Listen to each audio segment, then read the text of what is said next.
How's it going, everybody? My name is Matt, also known as GrapeApe, and you are watching another episode of GrapeApe's Reaver Express. These are your Reavers who will be joining us tonight, and we are going to be playing in the Dungeon Crawl Classics longest-running live play action campaign. And we're going to introduce our players and what kind of characters they'll be playing.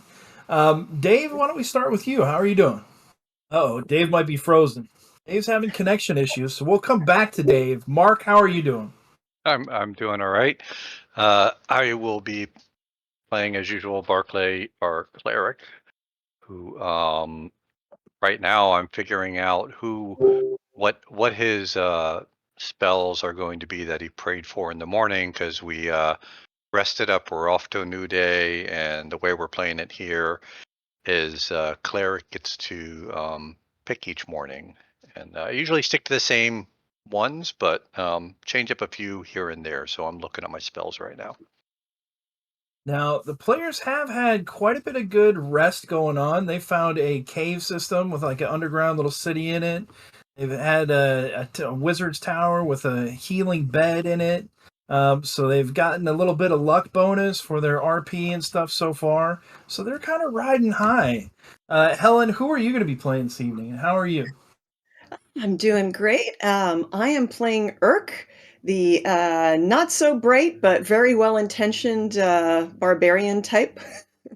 He found a fancy shiny sword last episode, which is urging him to go find vampires to kill. So Urk now has a new mission in life. His personality is also quite low, so he's easily led into new things. And this sword is just urging him, find vampires. So he's ready to go. Very much so. And Dave, welcome back. We've got a couple connection issues. Introduce yourself before you disappear again. Oh, sure. Hi, I'm Dave. I'm in Queensland, Australia. I'm playing Pasternak, the elf. He's, I guess, he's not the baby of the group anymore. Not anymore. Yeah. We've got Urk, and then we picked up another scraggler. We picked up Trexen, who was a youth who, his entire clan, city, community got slaughtered. And you guys almost killed him, but kind of befriended him, and he's joined the group. Chris, how are you doing this evening? Hey, I'm doing good. Who are you going to be playing? Of Coral, the other elf in the party, who's also feeling very snazzy now that he's got a replacement for his long-lost mithril sword. I'll note for anyone who wasn't here, we got quite a bit of treasure, some of which appears to be magical, and some of which we haven't even really bothered to look at yet. But I got a new bow. I'm feeling good about the direction of the party. That is time. You guys got all kinds of stuff, and that is at your disposal. So if you see something you want to try it out, just go ahead and give it a go. If you could roll me 5 hidden heightened senses checks, please. So for the thieves and the elves in the party, I always like to have them roll 5 heightened senses out of the gate, and then I wrote those down in random order on a sheet of paper. And then whenever a check is needed, I ask them to roll a d5. So that way they don't know what it is. There's still a little bit of mystery there. I like it. It works for me. Not too shabby. And then for the thieves, we do that for 5 traps as well. And last but not least, Sirius, we're happy to have you back. Tell us what you're doing. Glad to be back. So I am playing Daphne. Daphne, the illustrious, horribly corrupted wizard. Ladies and gentlemen, do not meddle with unknown powers in DCC. It will always come and haunt you in the end. Mark, by any chance, do you have that wonderful mini with an arm's length that you could grab real quick and put in front of the camera? Oh, I won't be able to get it in focus, so I have the photo that is in. Point. Maybe we can work out something during the break. Yeah. Mark has done this wonderful Maybe job we can get crafting some characters, and he handcrafted a Daphne character, and seeing it rendered in 3D form, you really see how corrupted Daphne has become, unfortunately. Not pretty. Yeah. Well, maybe pretty in a Daphne way. Still a little. It depends. Maybe we can get Elena to add those pictures as a handout later on, and we can show them during the break. But if we look at the map up here in Fallon, and let me ping you guys up here. So that should have moved you guys up to the top left of the corner, the northwest corner. You guys had just exited this cave community. You were looking for Rita Razenham. This underground city is kind of where people went to disappear when they didn't want to be found. You found the location. You were told that you need to find some items of entry, magic items. Sent you on a little quest to the lake over here. You cleared out a wizard's tower who had become trapped in the tower. And then you made your way back to find that everyone in the community had been slaughtered. After some research, you found out about a entity called Abbadon. Some say he's a god, some say he's a sage, but apparently this cult-like organization with comet tattoos on their arms or their bodies was following this Abbadon. And so after discovering a makeshift map that kind of led into the mountains, and tracking and seeing that multiple tracks kind of went in this direction, you decided to go this way to the west. So after about 5 days of travel, you make your way through the mountains, through the base into this little valley and ravine. It ends up kind of curving behind a waterfall, which is very picturesque and fun and stunning. And you curve up into the mountains here after a close encounter, a battle with a mountain troll. You guys kind of lost the tracks a while ago. It looked like a smaller group kind of branched to the south, but then another set of tracks kind of came up to the north.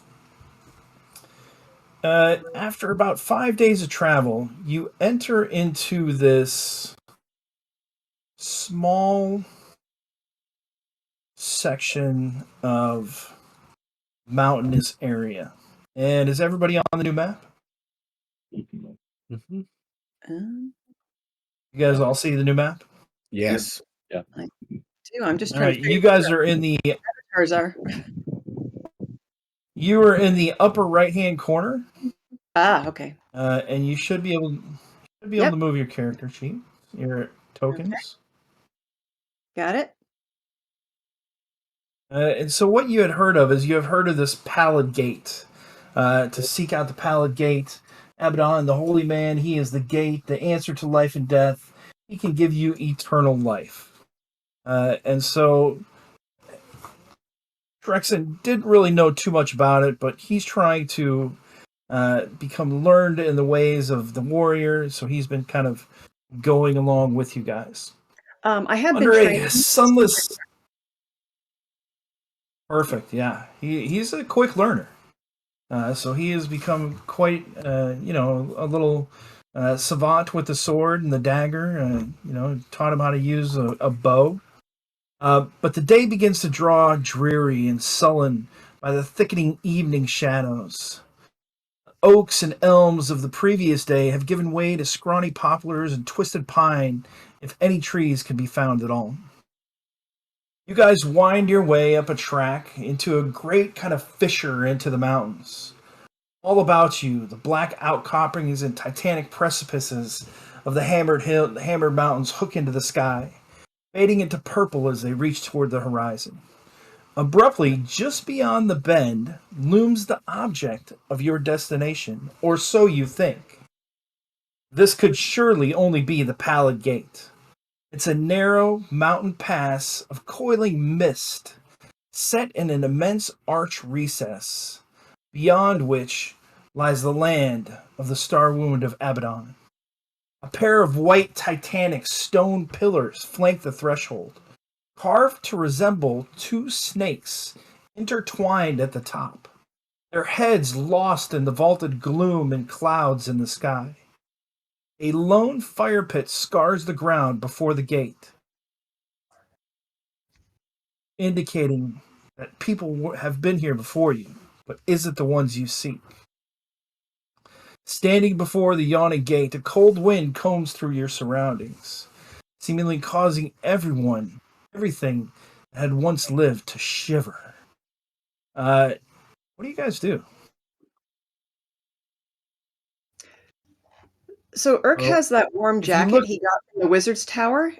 Given it's cold, he's going to put it on. yeah, perfect, because it is pretty chilly, pretty cold. I'm not sure that you guys have any kind of any kind of wet weather gear.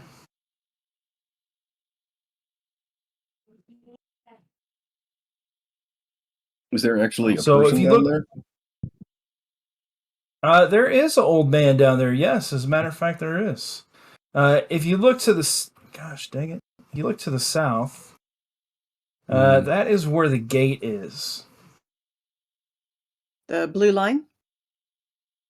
Yeah, it's kind of like a blue wavy mist, and it spans. I'm about to try to. I just lost it. There we go. It spans all the way across. Gosh dang it. Yeah. So yeah, there is an old man right down there.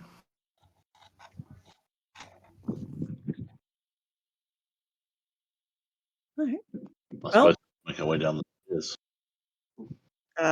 if nobody does anything, Urk is just going to walk right down there and say, hello, and wave. I'll walk down there with him. So, All right, Quarrel. Yeah. Has this guy noticed us? I mean, I guess he has now that Orc is yelling at him. He looks like he is just kind of laying there. He does not look. He looks like he could be. prone. He could be dead. Yeah, he's laying down. well, that's not good.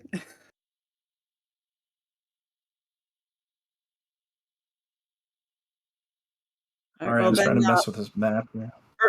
Urk will run up then and see if he needs, see if he's alive. If he All looks right. like What he might about be. Barclay? Barclay and Daphne. Barclay will be going along behind Urk if it looks like there's somebody injured. Hmm. Also, Daphne- keeping an eye on Urk to know sometimes Urk runs in a little too quickly. Daphne's very supportive of Urk's idea to look through his pockets for loose change, so she's going along as well. Okay. So you guys get over there, and you can see the older gentleman. He does appear to be in a state of death. I mean, he is. If there's any pulse at all, he's very pale. He's just kind of laying there. He Does he doesn't look like appear a to be warrior, like a moving, even peasant? breathe. What kind of person He does he look looks. like? He looks kind of like a peasant. He does not look to be like a rich man. He looks like he possibly could have been some kind of pilgrim of some sort. As you guys are getting closer, give me an intelligence check. Except for you, Urk. Yeah. Well, you guys are still pretty far away. So, Urk, as you head over there, this guy looks like he's not breathing. Yeah. So if he looks like he's not breathing, then Urk only has one question. And he looks down at his sword and he says, is this vampire? I don't know. Let me taste his blood. All right. If you stab him and he rises, then yes, he is one of the filthy undead that we must cleanse from this earth. Okay, but let's make sure he's dead first. That's what I said. Stab him and we'll make sure. All right. So he's going to approach the guy, but he's holding out the sword, but he's not going to stab him if the guy is clearly still alive. Barclay Right, will go over and be like, whoa, no, hold on. And he's going to see if the body feels warm at all, or if he looks like there's any life possibly left in it. The body does feel warm, and as you get over there, Barclay, with that 17 intelligence check, you recognize this person. So this is Eric Plumes. He is a wine cellar in Fallon. He is he still has a pulse. Is very, very weak.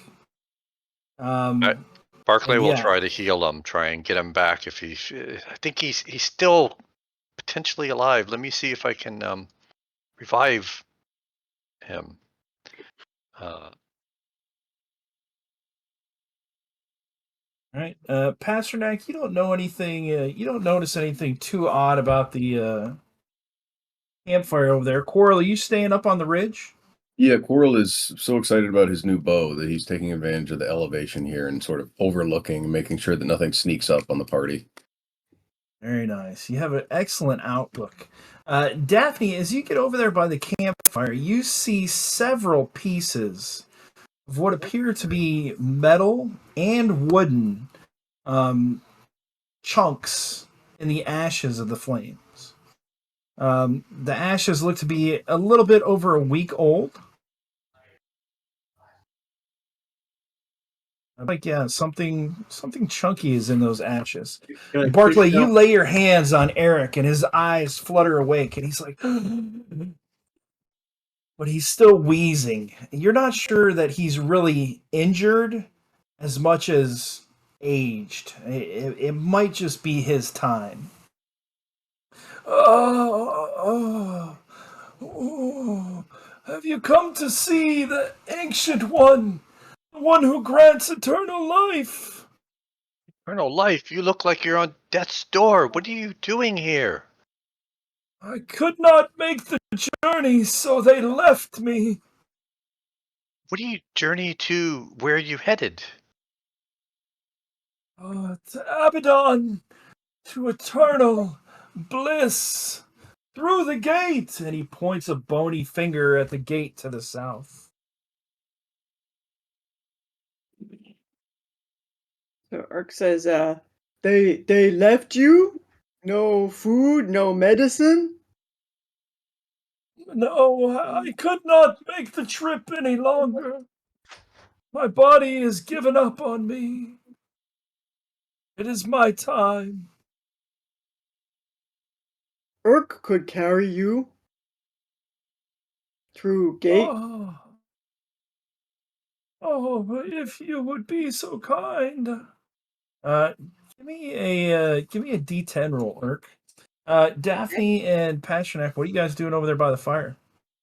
So Daphne's going to kind of look through the ashes of the fire, using her claw to kind of dig through it and pull out some of those chunks of metal to look at. There are an assortment to Pasternak, and you see this as well. You're right there. There are an assortment of holy symbols that have been partially burned or singed or melted in the flames. You see several to Kuranis, even gods such as Malatok or Beelzebub.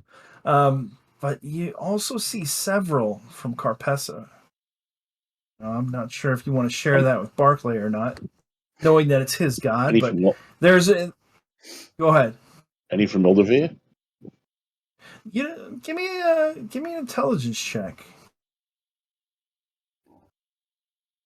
A lot of these are mangled. You recognize some of the other ones. The crow figure is hard to miss. You don't see any from Elderveer in there.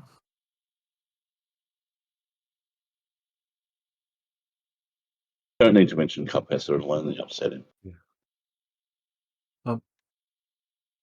Daphne's going to call out to Urk and say, "Hey! When you're done looking through his pockets for coins, can you ask him about all the holy symbols in here? Like, there's holy symbols to Carpessa and all these other gods here. And it looks like somebody was trying to burn them." No look pockets. All right. Well, after he gets over his confusion at your statement there, he can turn around to this guy and he say, there are holy symbols in fire? Why? Yes, because we abandoned our false gods. Once we chose the great Abbadon, there can be no other in the realm of Abbadon to enter with praise to any other god is folly, for you will surely be punished. Weeks before me, I heard a brave band of adventurers, led by a priestess of Justicia, had entered the Starwound of Abbadon, determined to try to bring an end to the realm. But their folly, none have returned. But your friends return?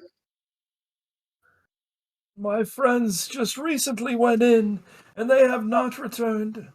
They might be in the garden of eternal life. He looks at Barclay and notices Barclay's holy symbol for the first time. Cast your symbol into the fire before you enter. Throw away your belief in the false gods. My false god has just helped cure you back from the brinks of death. How dare you forsake him? And I don't think your god has cured me. Only given me one more breath to give you this warning. Barclay will go over to the fire, concerned about burnt holy symbols of Carpessa, and try and pull them all out and collect those. I'm gonna give. I'm gonna take out my small sack and start using my claw to kind of sift through the ashes more and help Barkley collect them. Okay. All right. With Barclay leaving, So I'll collect he the others reaches. as well. Okay, he reaches a hand up to Urk and grabs Urk's forearm. Gold and glory abounds for those brave enough to enter this forsaken land. Time-lost treasures and forbidden sorceries lie buried within the ancient cathedral beneath the dust. Okay. Well, if we go in gate, Urk carry you. Oh, yes, carry me. And he kind of holds his arms up weakly. Urk can carry him over to the fire, or at least the fireplace. Maybe we might get a fire going, and he might be better being warm. And Urk does know how to start a fire, so he's happy to do it if you guys are finished poking around in there. By the time you get him over to the fire, you lift him up very gently, Urk, Yeah. and you carry him over. By the time it takes to get to those couple steps, his head lolls to the side, and you believe he is past, breathing his last breath. There's no response. Hello? Hello? Barkley? Barclay will Open? check and say, I think we've done everything we can for this poor person who has seemed to forsaken all belief in everything, but we can give him a proper burial. Okay, but first I have to check. Urk have to check. And he takes out his sword, and he just kind of nicks the guy's arm. Oh no!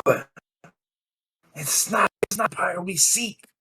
He is just a regular human. Ah! But he dead, right? You're failing me! I looking for vampire. Urk no find vampire yet. Keep looking. Do we all Whirl hear? up on the hill. Do we all No, hear the you do not hear the conversation with sword. the sword? Just Urk's side. No, Just Urk's side. Okay, yeah, so you this hear is one truly side of the disturbing. conversation. And Daphne thinks Urk is slowly losing it. Just want to make sure. Okay. Yeah, Barclay would say, Urk, this man isn't a vampire. Like, what? Just a peasant. He sold wine. Must find vampire. Oh, okay. Sword Not- won't kill vampire. Oh, the sword. Okay. Yeah. Sword talk. Smart. Uh, let's get a fire going, and you help me bury this non-vampire. Okay. Okay. So burying might be a little hard. It's all rocks and stones up here. It would be easier to build like a cairn for him, or maybe Eric's done even that try before. to burn his body. Yeah, Eric's built the cairns before, Coral, so Coral Ridge. You don't see anything strange or out of the ordinary. Give me an intelligence check while you're up there, though.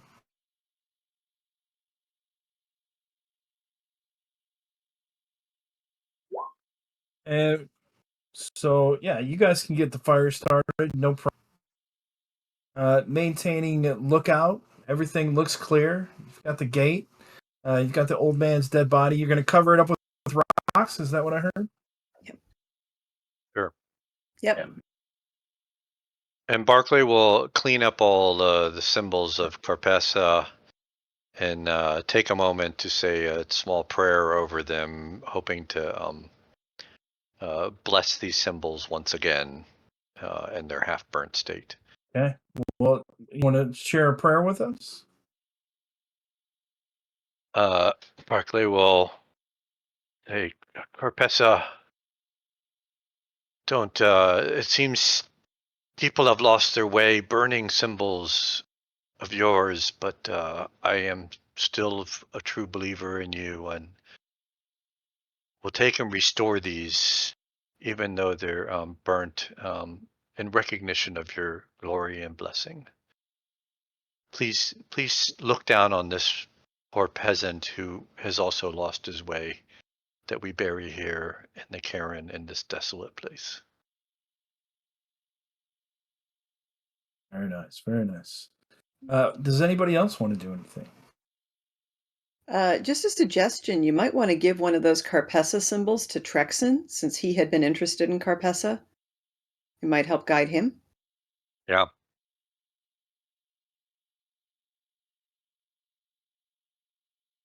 Pasternak would like to just cut the bottom of the ravine.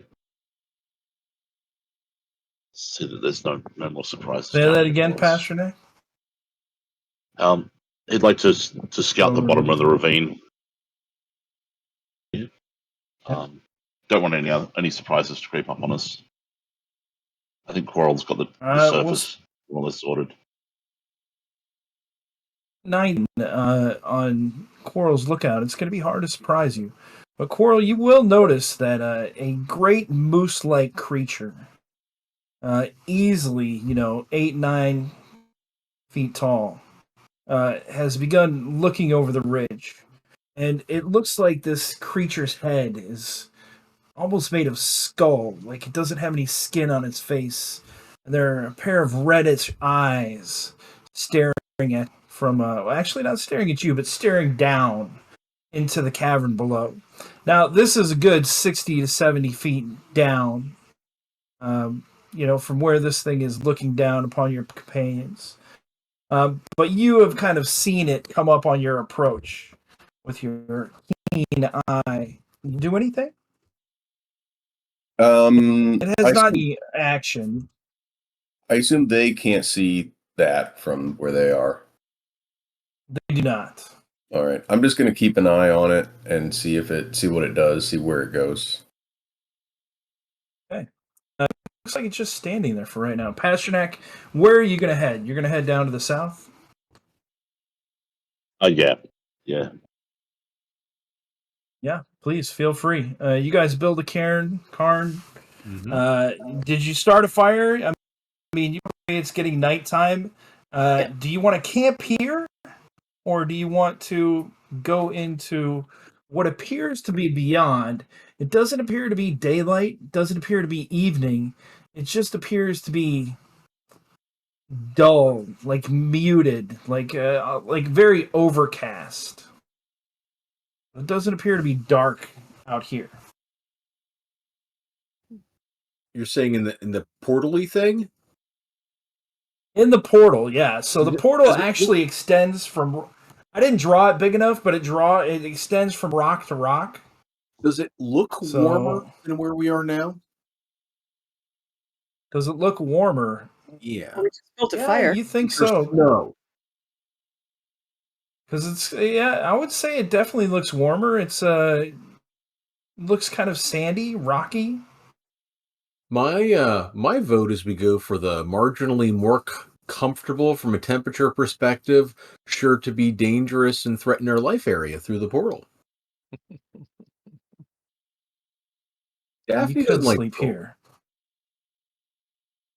Irk says, fire warm. Could sleep and go in morning.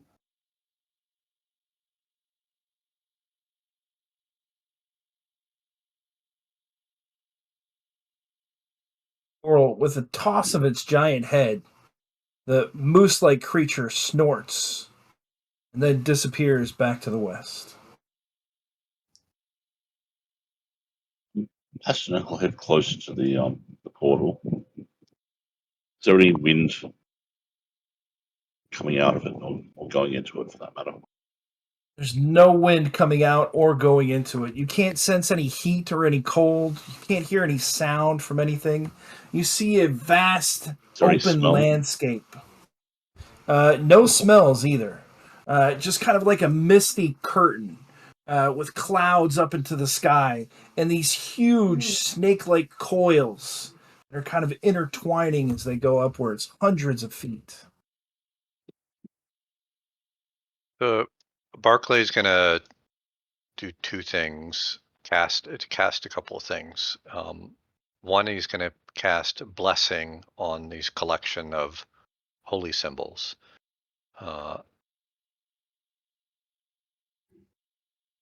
And whoa, holy cow, 23.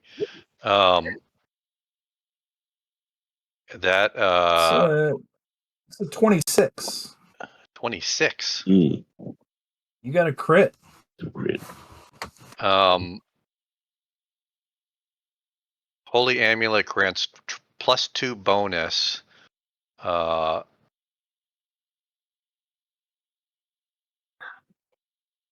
And I can't cast. The cleric asks much of the DT and loses his ability to cast a spell for the remainder of the day. But that +2 holy amulet, one of them is going to be, I imagine, glowing and gleaming. And Barclay's going to give it to Trexen and say, Trexen, keep this with you. I've spoken of Carpessa.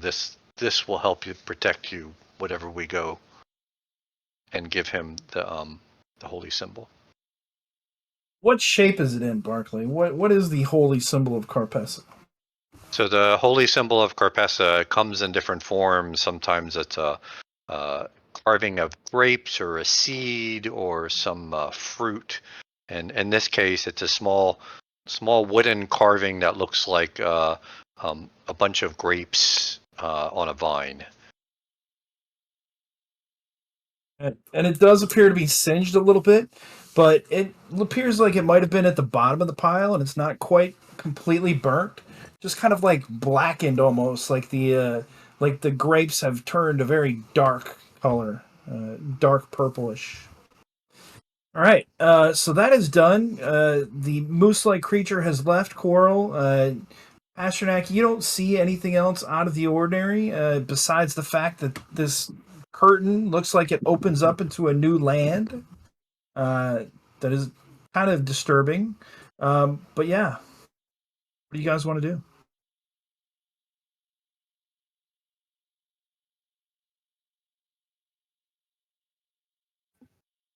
The curtain doesn't fluctuate at all. It's static. It looks like a curtain of mist. So the picture beyond it doesn't fluctuate. Picture beyond it is static, but this kind of looks like a little veil of mist. When you went behind the waterfall, just kind of like mist falling in a sheet of mist falling in front of your eyes. At what time of day is it? Like how It's long? Have we been evening. walking? Yeah. So we've been walking all it's day. probably about walking all day. Like Urk would normally just go straight through the gate, but if we actually have been walking all day, he recognizes this is a good campsite. So I think his inclination is to just bed down and get up first thing in the morning and walk through that gate. How does that sound to everybody else? I'll come Yeah, works for me. along ahead and come down there and be like, yeah, I don't mean to alarm any of y'all, but I saw some creature from up there, like a moose or a reindeer, but it was like a demon. It had no skin on its skull. Like vampire? I kind of doubt it, but Maybe all it that was a said, we're not vampire alone in horse. here. But no skin. That undead, right? I would guess so. That sounds like a good guess to me. Yes. Erk's all Where's excited. that? Should find it. Did I mention it was like 9 feet tall? Okay. Isn't Urk like 9 feet tall? Yeah, I'm like, this is not going to scare Urk at all. It just scares me. That's fine. Daphne, what do you think? So there's a scary monster on the ledge. I'm getting the feeling there's not a lot of like wood around, right? There's not ample supplies of firewood in the area. Very Daphne little, unless you is- guys brought some with you. Yeah. So Daphne's not packing like a couple of cords of wood on her. So she's just kind of she's really kind of edging towards the portal here and thinking a little bit more about going through and saying, hey, you know, it might be a little bit more comfortable on the other side there.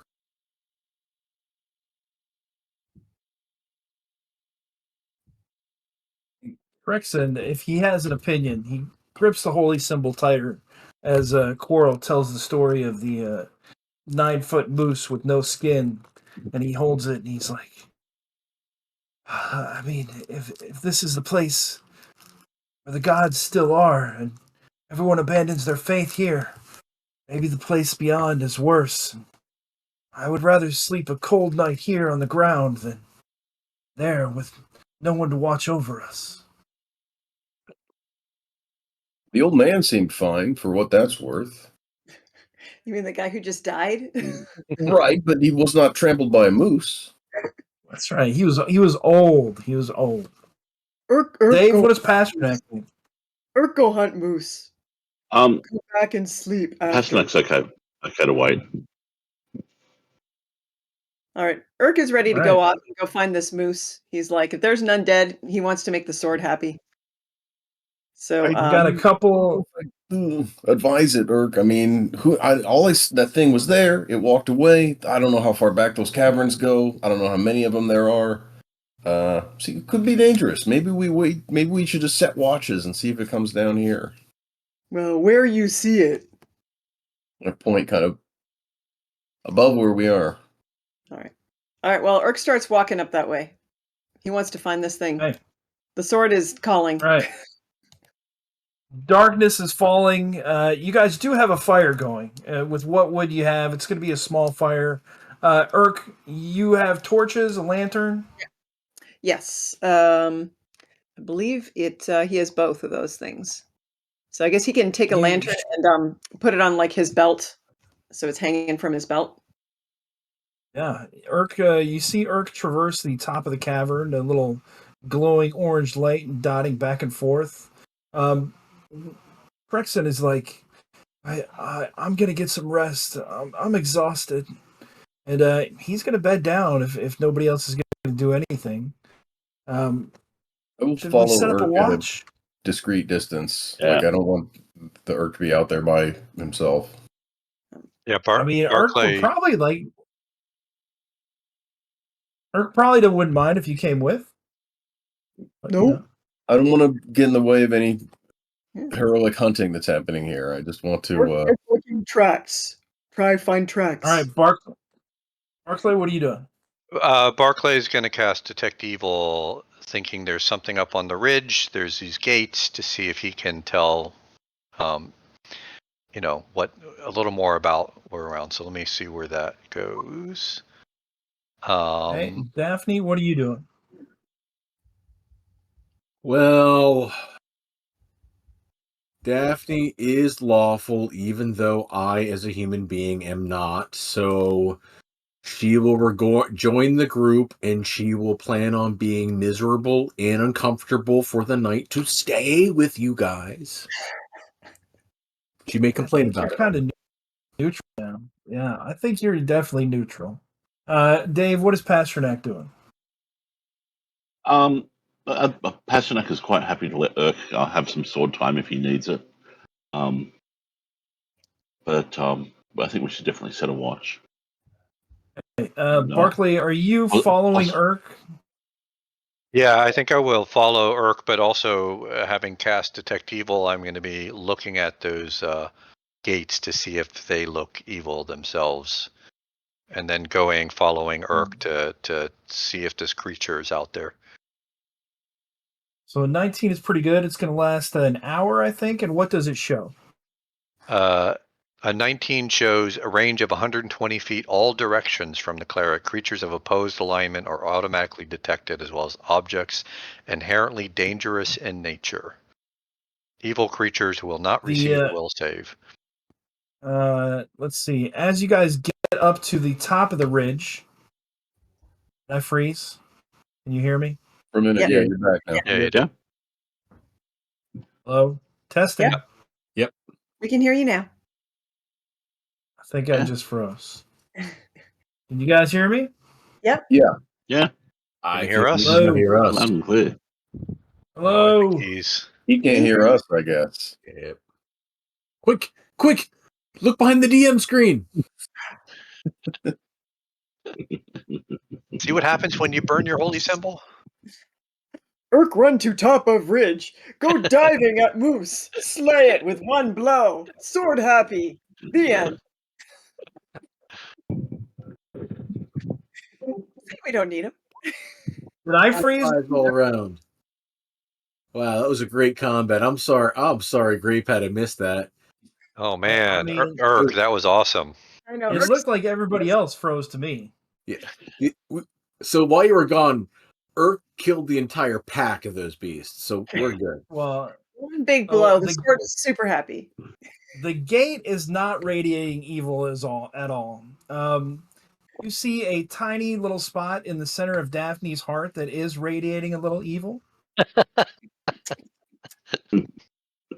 When you get up, Urk investigates. Urk, in the darkness, it's extremely difficult to find any tracks or anything like that, especially on this rock. You don't find anything where you think you could be, you think you could track any kind of creature, especially not in this darkness. And you don't sense or see any kind of activity up here when you're searching. Okay. If So I guess if Barclay is going with, Yeah. will Berkeley detect the creature and be able to point Urk to say, like, Urk, I think it's that way. Following at a respectable distance, Coral is behind Urk, a little bit behind, and I'm assuming you're kind of with Coral.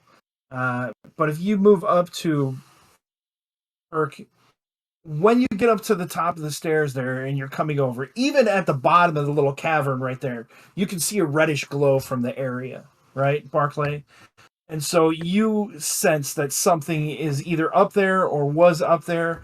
When you get closer and Urk walks kind of right toward it, right into it, it's like a aura of evil. Like whatever was here, there's nothing here now. There's no being that you can place or pinpoint. But it's just like the whole area, like a sphere of just pure evil intent has kind of corrupted or polluted this area. Whatever was here, it's gone now, but it's left this residue behind.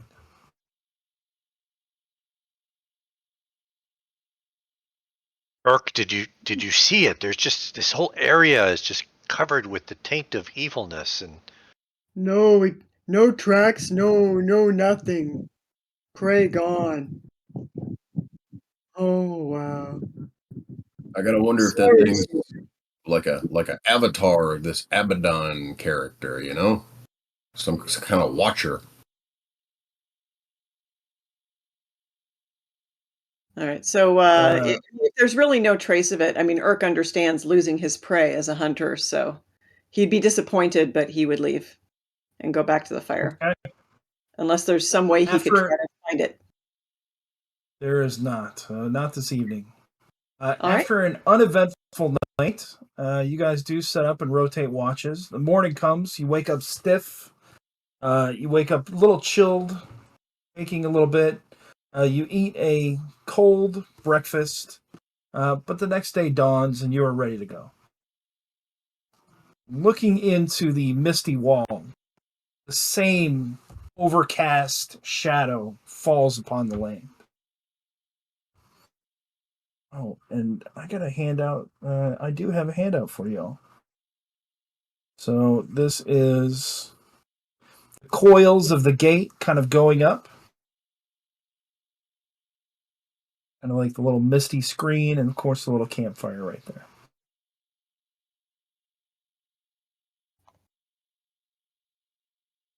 So, do you return from whence you came, hunt this creature, enter through the gate? What is the plan for the day? You see moose? Where go? So Urk's our leader right now, so we follow. Urk leader?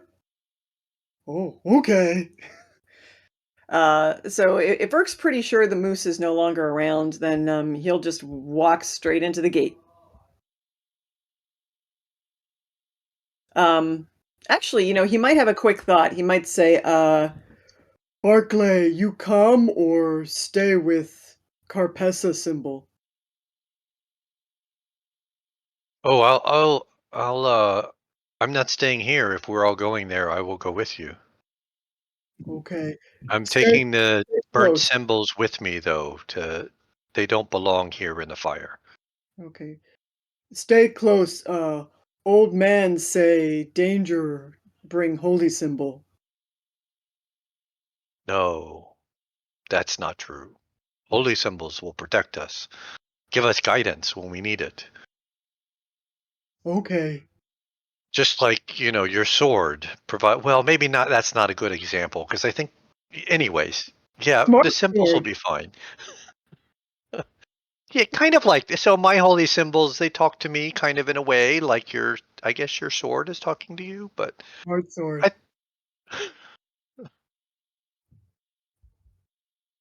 Once, as everyone's stepping through the gate, Yep. But as we approach, Coral picks up a rock from the ground and chucks it into the gate. Does it? Anything interesting happens? Does it pass through?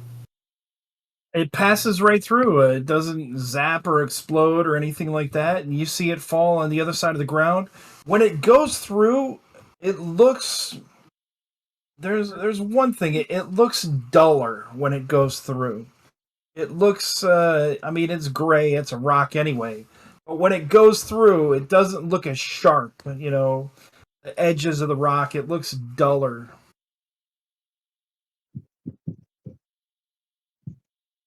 All right. Well, Urk's going to walk right through. Okay. Is anyone not going through? Daphne's going to go through, but before she goes through, she's going to put her back to the portal, place that coin on her forehead, and use that to look behind her. Right. It look in any way different. It does not. You see the same thing.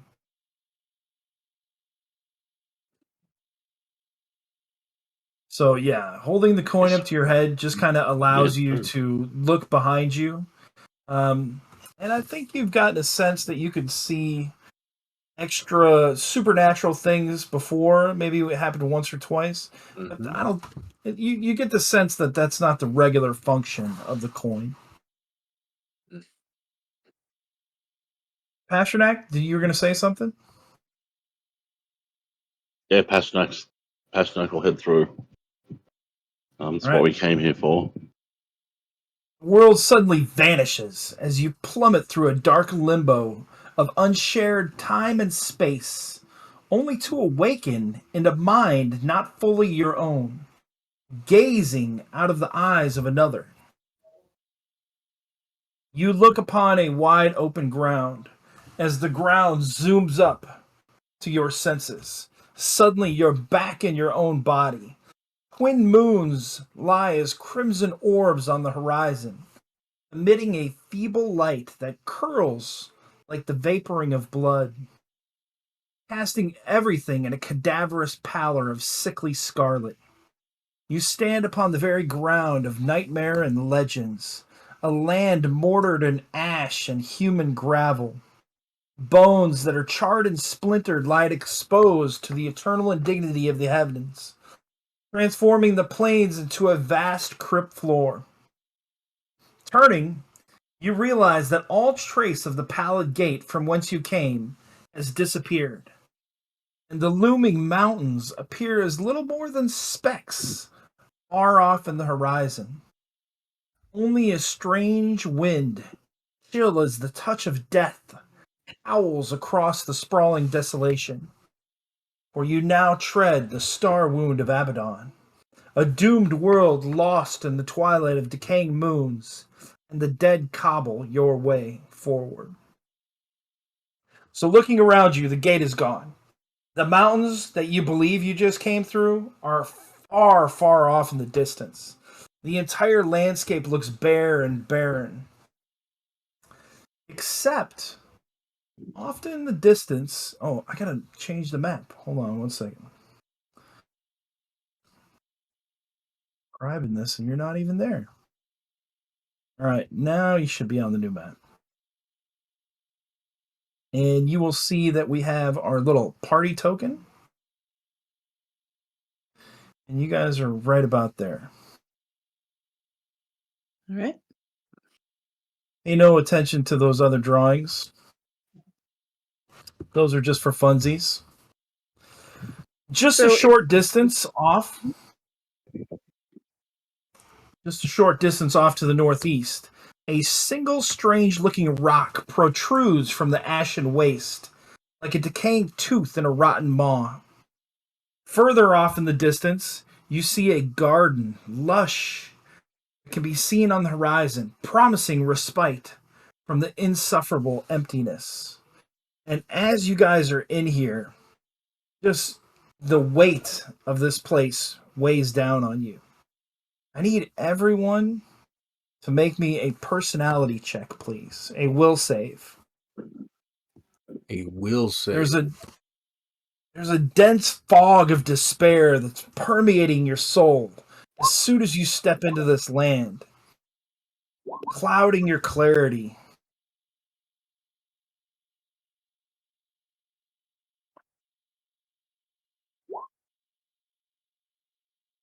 Barclay, what'd you get? 11.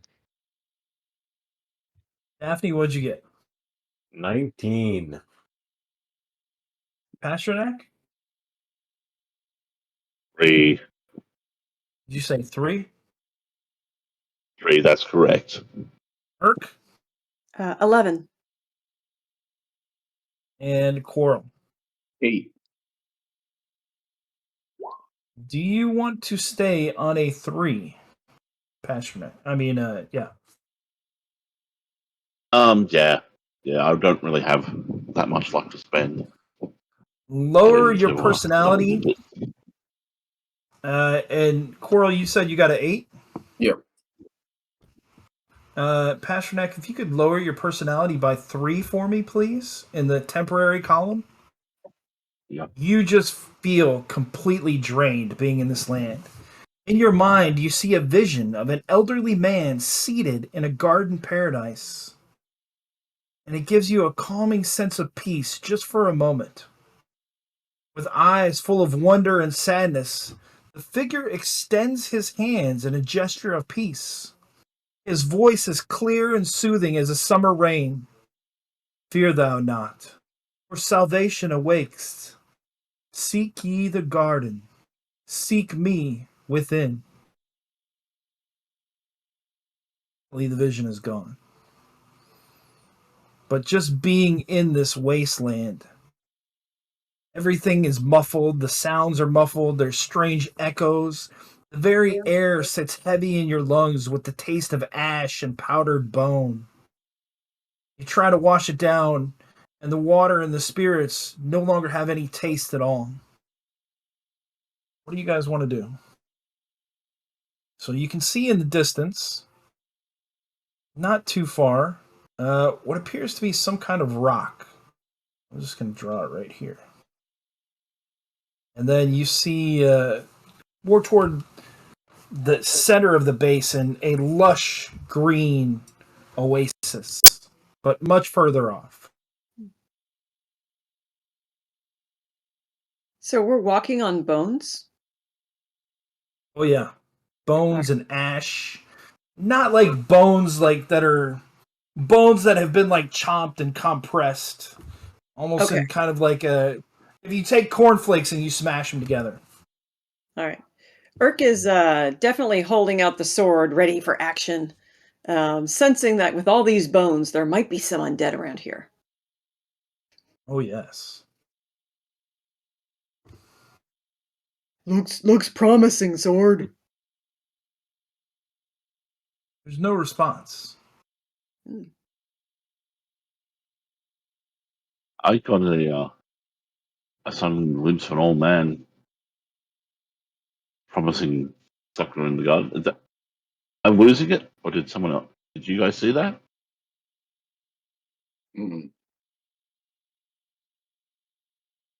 No. Daphne, I see you throwing your hands up over there. What are you thinking?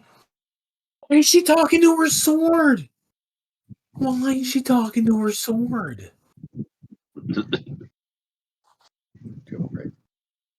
That's it. Barclay, what are you thinking? Where's your break? You know, Daphne, you've got a claw for an arm, so let Urk talk to her sword. It's okay. Sword won't kill undead. That good. Yeah. As long as the sword wants to kill undead, it's okay. That's And not true, I us. guess. Especially the- vampire. No. Sword said you could all help. Kill vampire. All right, what are you guys thinking? You guys have this strange rock that looks like a decaying tooth sticking out of the ground. You have the oasis, and then you have the mountains, which are far, far away. It looks like it might take you an hour to get to this rock. It looks like it might take you the better part of a day to maybe get to the oasis. Urk think Maybe rock look like go into the undead rock. place. Yeah. With Pasternak. The old man at the campfire mentioned a cathedral somewhere around here. It was a buried cathedral.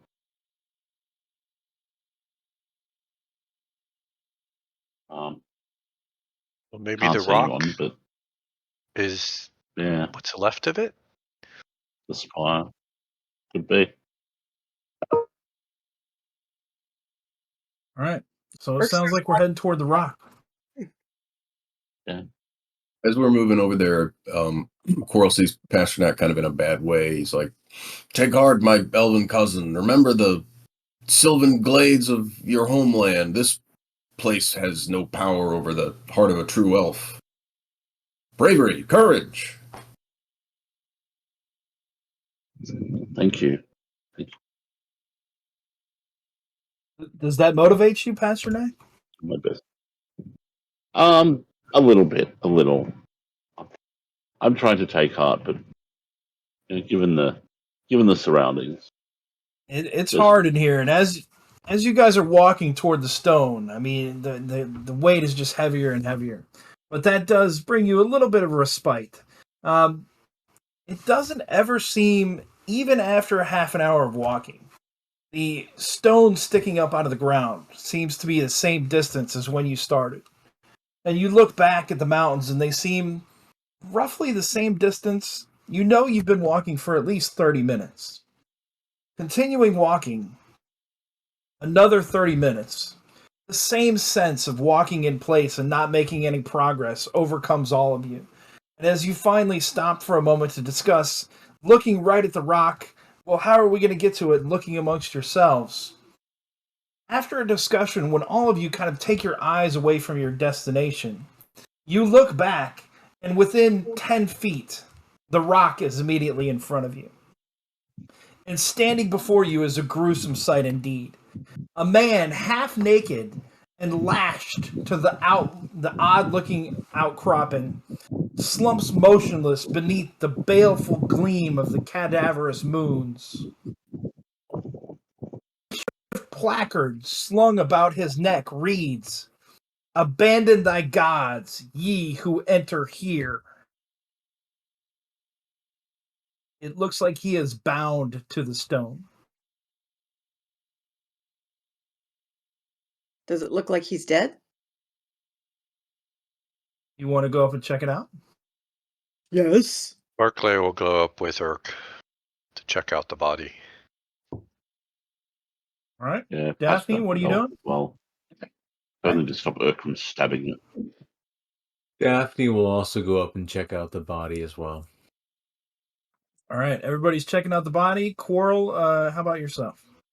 I'm gonna kind of look around the edges of the rock, like any seams or crevices or interesting features, or is it just like a big rock?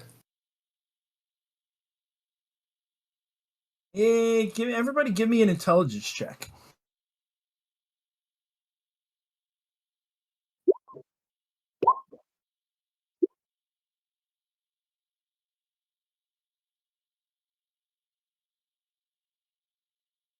Okay. Barclay, you're kind of too concerned with checking to see if this guy is alive. That's usually your first train of thought. So you're more focused on if he is alive, and you can tell that he is definitely not. As you go up and check him, he is severely, totally, completely dead. Dave, you're kind of, Pasternak is just kind of watching the area. Burke, as you head up there, you notice that he has a thin copper necklace dangling from the corner of his mouth. So a little piece of thin copper necklace is hanging from the corner of his mouth. And he is indeed very dead. Okay. Well, Urk's going to take the Inspecting. sword and like cut off one of his toes. And say, what thinks Okay. sword? Daphne, as you go up there and inspect, you can see that this man was severely beaten. By it looks by like more than one person, like maybe by a mob. He has bruises that cover his mangled corpse that show signs of a different assailants. So you can tell that he has been kind of jumped and just beaten upon. Coral, as you're looking at the odd-looking rock, it's got four spikes with circle. Four spikes kind of hammered into the stone with four circles of iron that he is lashed to. Checking out the rock, it looks to be like the uppermost portion of a large obelisk now that you're looking at it, buried and eroded by the ages. You still think you can make out some writing underneath at the very bottom portion. In a language that is common or another language? It looks to be an older script. What languages do you speak? Well, common, elven, naga, ogre, cyclops. It is none of those. Hey, anyone? Can anyone read that? Daphne will try. She'll walk over and she'll look at it. Is it in Elven, Kobold, Gnome, or Old Common? It is in Old Common. You have Old Common? Yes. Very nice. As you look upon the stone, you can see that the portion of the ancient script reads, "O God of gods, O Son of sons, Thou art the eye of the world. Descend upon us in all your glory. I relay it to the group, but I say I have no idea what any of this means.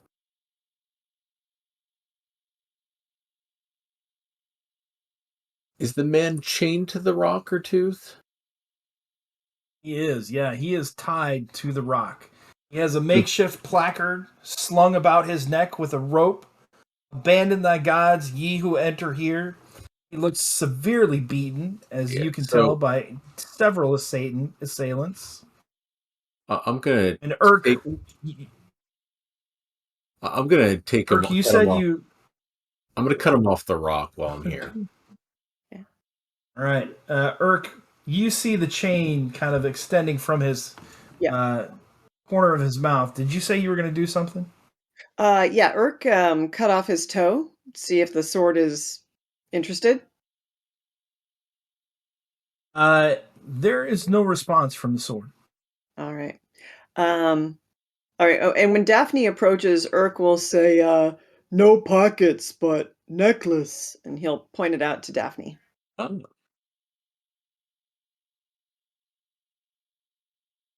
Since Daphne had been talking about pockets earlier and what was in them.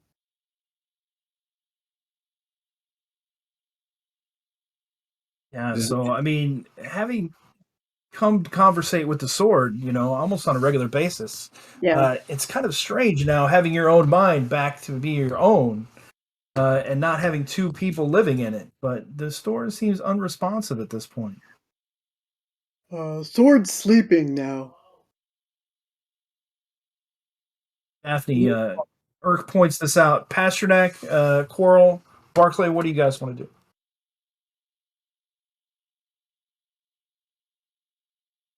Pasternak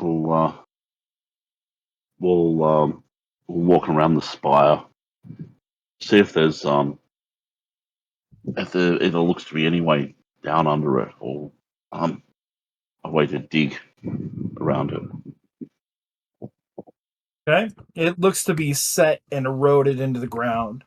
If you did dig it up, it looks like it would be kind of like an excavation job that might take months. Does it look like a cathedral or Ground. like? No, it does not look like a cathedral. It just looks like a part of an obelisk that is sticking up and has been cut to a rough top to form like a jagged kind of tooth. So it looks like, just a stone obelisk that has been sheared. Okay. All right. And just part of it is sticking up onto the ground. Coral?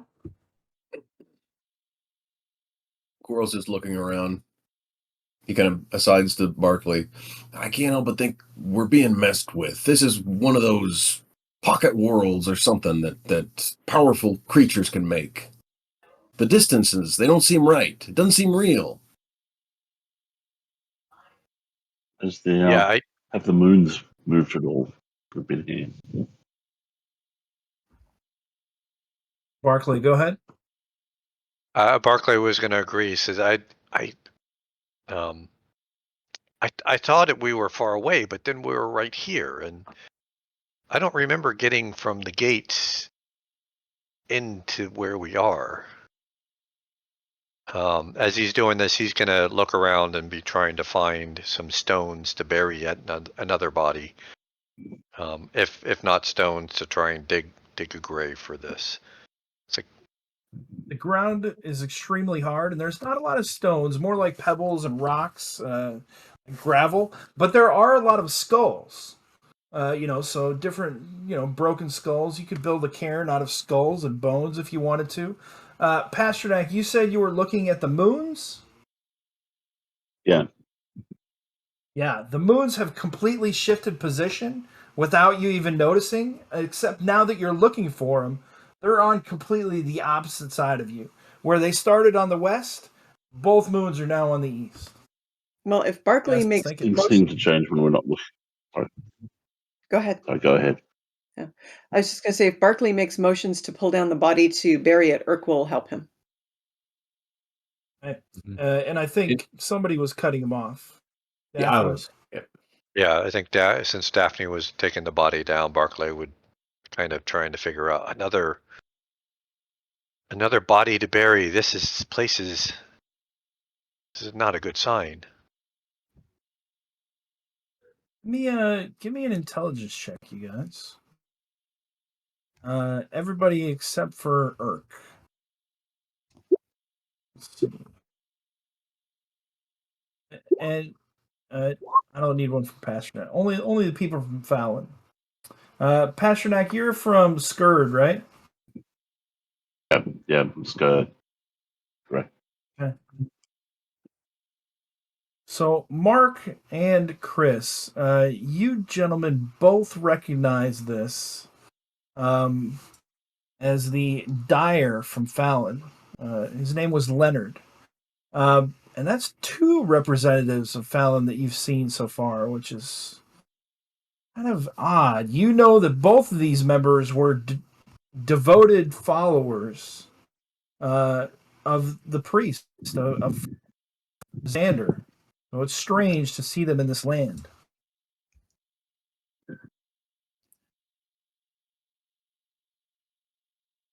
Well, if Daphne's not interested, Urk will pull the necklace out of his mouth. Daphne had her chance, so you pull the chain out of the corner of his mouth. I don't want And to in his let's mouth. see. He's a dead body. It's disgusting. Yeah, so Urk, you pull the chain out, and it is a necklace. It's on the end of it, very intricately, probably about the size of a, probably about the size of a plum seed, is a holy symbol of Ildavir. I'm sorry, not Ildavir, of Carpessa, in the shape of a plum. This is a common. Essa, Barkley? Oh, Yeah, it's a very crude, hammered holy symbol. Any commoner would have one. It's about worth 10 copper pieces, maybe. why did this person swallow? I don't think they swallowed it. I think Maybe it may make have stuffed in their mouth. Maybe he was trying to protect it. that happen Urk when Urk's small. Other kids bully him and make him eat leaves.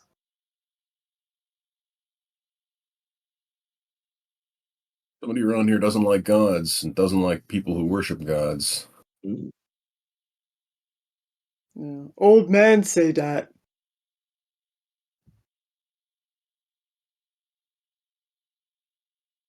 Don't Well, worry, No, Urk protect you.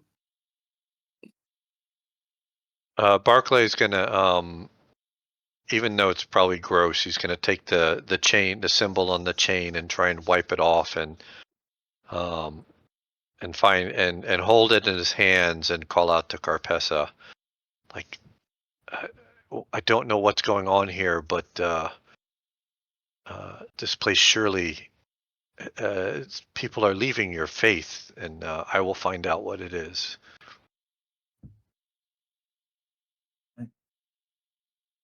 As you guys are looking around, well, as taking stock of your surroundings again, Coral's very vigilant, usually on lookout. Coral, you see to the southwest, the way you are positive that you just came.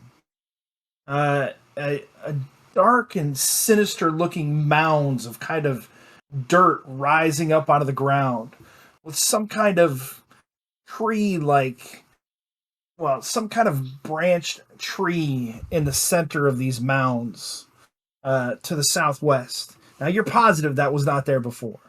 But you can see it off in the distance, and it only looks like a short 15-minute walk away. Further to the north, you see a dark tarn, kind of a pond, its glimmering surface reflecting ghostly gleams from the sanguine moons above. And then, of course, you see a lush garden in the distance, promising respite from this insufferable emptiness. Give me if everybody could give me a willpower save, please.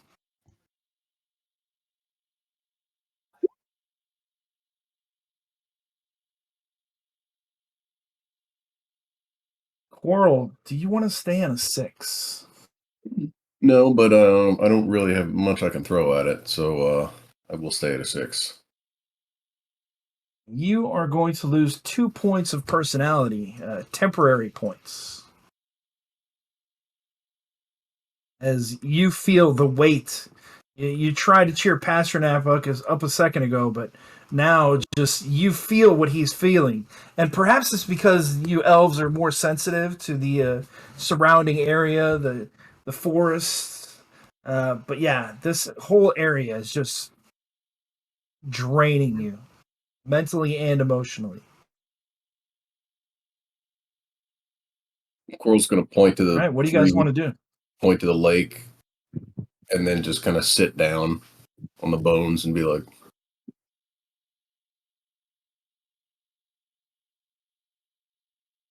So does the tree seem like it's evil or just that it's just suddenly appeared? It doesn't look like it suddenly appeared. It looks like part of the landscape, like it's always been there. It's surrounded by these mounds of dirt. And you really can't see. It's very kind of foggy, like you're looking through a smoky haze. But you definitely see branches poking up from the center of this mounded area. You can't quite estimate how big or how small it is through the fog and the smoke. Yeah, I mean, you're positive it wasn't there a second ago, Urk, but now it looks like it's always been there. Oh, this place confusing. So I think we should go in the direction that Quarrel's indicating and check out that pond or lake or whatever that is.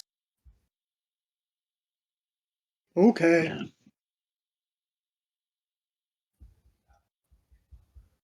Barclay, Pasternak, sound good? Sure. Yeah. All right. We You can guys check out the begin mountain heading up to the afterwards. north. You guys begin heading up to the north, and anything you want to do as you're walking. Urk is still kind of confused as to how we got to that other rock in the first place. So every so often he's going to look behind him and see if we're making progress walking away from the rock. It does. Every time you look behind you, the rock looks further and further away, but the tree with the mounded ground looks the same distance. So every time you look behind you, Urk, it's very confusing because the rock you left looks further and further away, but the tree with the mounds looks the same distance. And even as you point it out to others, if you do you point it out to anyone else? He'll say, tree following us. That's how he'd interpret it. Maybe so. Yeah. Oh, anybody else? What do you guys think about that? A tree is following us.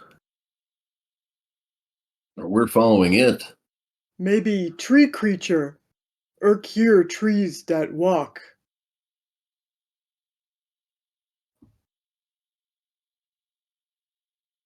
Well, what you estimate would probably take you at least a good hour to get to this lake. After about 10 minutes of walking, you seem like you're about halfway there. So, just in a short span of walking, it seems like you made up half the distance to this tarn. And it comes even quicker in the next half. So, after you think you're about half an hour away, you still think you're a good half an hour away. Within 5 minutes, you're stepping up to the beach of this area. And let me show you what you see. Gosh dang it. I knew I was going to do that. Hold on a second. The tree moved again. Get this map straight. Well, let's see. I got it. Okay.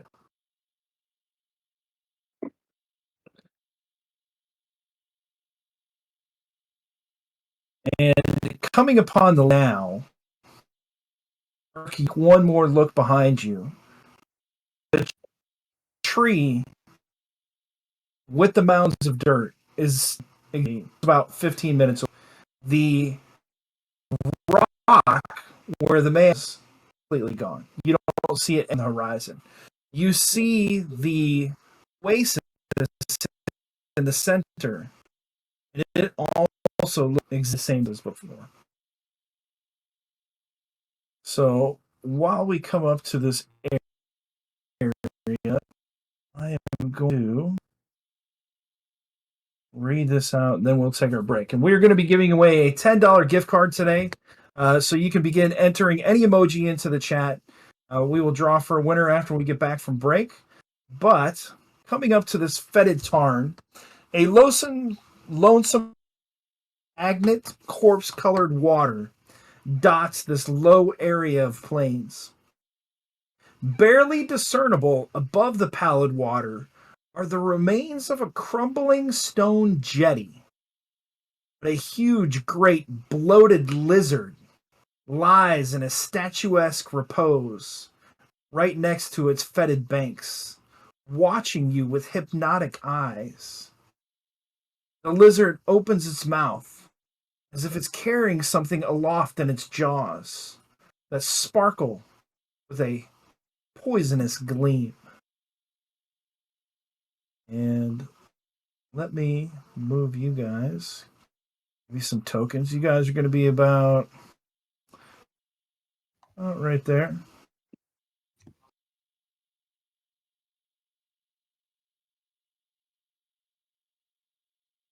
All right. What do you guys want to do? Well, Urk's going to keep an eye on that lizard because he thinks it might attack. So he's basically got his sword out and ready, and he will run up and strike if necessary. But he won't provoke it if it's not bothering us. It looks to be just laying right on the banks right there. Well, he's just keeping a watch on it. Barclay, what's everybody else doing? I think Barclay's just kind of keeping with the crowd for now, looking to see if he sees anything else around the lake besides these lizards. You see the old jetty, the stone jetty that looks like it's fallen into disrepair. I've changed the lake to dead body color.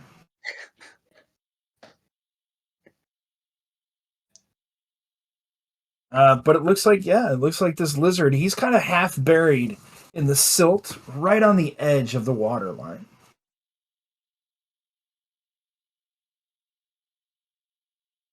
Hey, Daphne, you think if we Pasternak. killed that thing, we could summon it?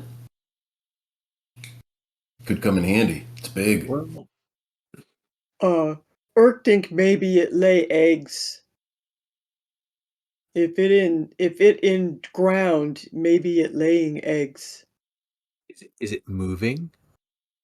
Yes. It's not moving. Well, it opened its mouth, No, right? So it did open its mouth, and its mouth Yeah. looks very kind of yeah. So moving, no. Opening, yeah, kind of moving. It's open. It opened its mouth. there's Urk one way to 100%. find out.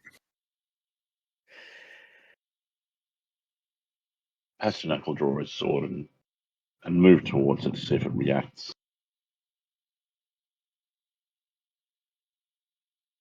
All right. Pasternak is moving forward. All right. Yeah, I If don't have control of my Daphne's tokens. going up I there, know then that Urk now I will do. follow. All right. Let's go ahead and roll initiative. All right. Just in case. I mean, it's a friendly little guy. It's just laying there. But just in case you guys get a little, jumpy, as players are often wont to do. Oh, of course, I got a 4. All right. So it looks like Urk with the 20 is going to be up first. And Urk, we're not going to have you act yet. Okay. It is our break time, so we are going to take a break. But enter any emoji to be drawn into the drawing. We're going to give $10 away later on tonight, and we'll see you in a few minutes. All right. Sounds good. All right, welcome back, everybody, to the Reaver Express. If we end up getting a raid, make sure you guys tell me so I can welcome our raiders in. We're going to be giving away a $10 gift card tonight. So if you want to type any emoji into the chat, you can be entered to have a chance to win. So, stepping up to this beach-like area, you have a lake, a small pond beyond, but this pond is several hundred feet. It's not just any tiny little puddle. But there is this lizard right up here, and we did roll initiative. And Urk, you are first. It seems like this creature is just set into the ground, kind of wallowing a little bit, but it does have like a sparkly glinting in its mouth, like it's almost gnawing or biting on a gem of some kind. Well, Urk's inclination was to leave it alone. Like he thinks it might be some kind of brooding female laying eggs in the sand. So he was just like, it's not necessarily worth bothering with. But then I guess it was Pasternak who was like pulling out his sword and running up there. And, Urk knows he's not the brightest of the bunch. So he's kind of like, well, Pasternak think okay, guess okay. so then he'll run up and try to attack. Are these 5-foot squares? They are 5-foot squares, yes. All right, so then I guess then he can reach there. So I guess what he'll do, since there seems to be something in the mouth, for his deed, he's going to try and like hit the flat of the sword against the thing's throat to make it cough out whatever is in its mouth. As you're looking at the thing in its mouth and where to strike it to try to get it to cough out, give me a will save, please. Okay. Hold on a sec. I was just on the other screen to try and do the attack. Okay, we'll see.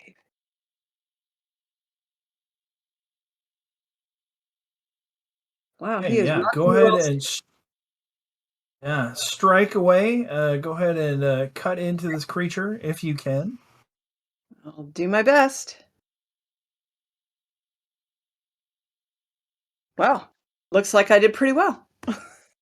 Yes, you did. All right, so hitting AC 21, that is 9 points of damage. As you said you were hitting it with the flat of your blade in the throat. Yeah, trying to hit it in the throat with the flat of the blade to try and get it to cough out whatever's in its mouth. It definitely starts. I'm going to give it a reduced attack die and movement next round for the reward of your deed. Unfortunately, it can't cough out whatever is in his mouth. And you realize now is that you smack it hard, driving the force of the air in the lungs out in a hard breath. Almost like a noxious cough or a sneeze. That if it was just sitting in between his teeth, you're almost sure it would have spit it out. But now you think it might be attached somehow. Okay. Maybe The it other hurt. thing is that the other thing is it's still alive, so that's a little bit concerning as well. But you took a very nice, healthy chunk out of it. Okay. And it is definitely wounded. The other thing you notice is that as you were rushing up to it, it didn't really react until you were about 10 feet away. Okay. So once you got to about 10 feet on your approach, then you can see it kind of tensed up and was ready to go. Barclay, it's your turn. All right, Barclay's going to move up and off to the side here, mainly just to keep distance behind Urk, but still kind of maybe get a visibility on this creature, and he's going to sling a stone at it from a distance. And that is an 11. to hit. 11 is going to be so close, but you are just a fraction away. Yeah, I'm not going to burn anything on that. But I don't. Hopefully, I don't hit Irk in the process. Give me a. Do you want high or low? I'll take the low. All right, roll a d100. Oops, If sorry. it's high, make another attack. Ooh. Yeah, just go over Irk's head and plops into the lake out. No, you took the low. Oh, I took the low. That's right. Time. All right. So give me another attack roll. Irk, what's your AC? Good question. What is his AC? 13. All right, so you feel a rock hit you right in the back of the shoulder. Oh, I'm sorry, Irk. Give you lessons, Barkley. Not so good at the sling thing. Teach you You're gonna later. take 3 points. Daphne, it is your turn. Oh man. So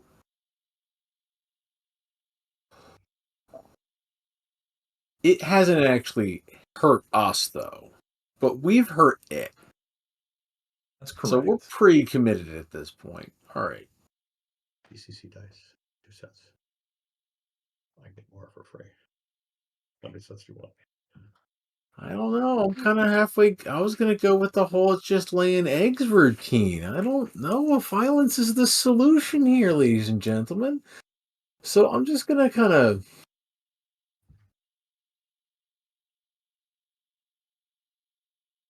Daphne Well, I mean, is this one looks. I this want one looks Daphne to mad. really just come over here, and she's just gonna get a better. I want to know. I'm observing this thing, and I want more information about it being half buried in the sand. I'm gonna look out in the water a little bit. I want to observe a little bit more about what's going on here. So tell me a little bit more. Well, the first thing you notice is that as you step into the area right here, some of the sand begins to silt and fall out from under your feet. Oh my gosh! There's another, I grew up in the 80s. I know what quicksand is. not quicksand, but another one of the creatures explodes from the sand immediately next to you. So before you can focus on anything else, you have moved right almost in stepping onto this creature, as another lizard is just right there. Its maw opens up nastily. You still want to take no action? No, I've changed my mind. Okay. Yeah, I think I want to. I think I want to make a freezing hands roll here. Let's see if we can do anything with that. So let's get a freezing hands off here. Hope it does something. All right. And it does. Here, let me get the result D1 here real quick. Give me a dirt roll, please. Bear with me. Oh. Oh no. It's definitely going to do something. There we go. That will be single target 1d6 plus caster level. So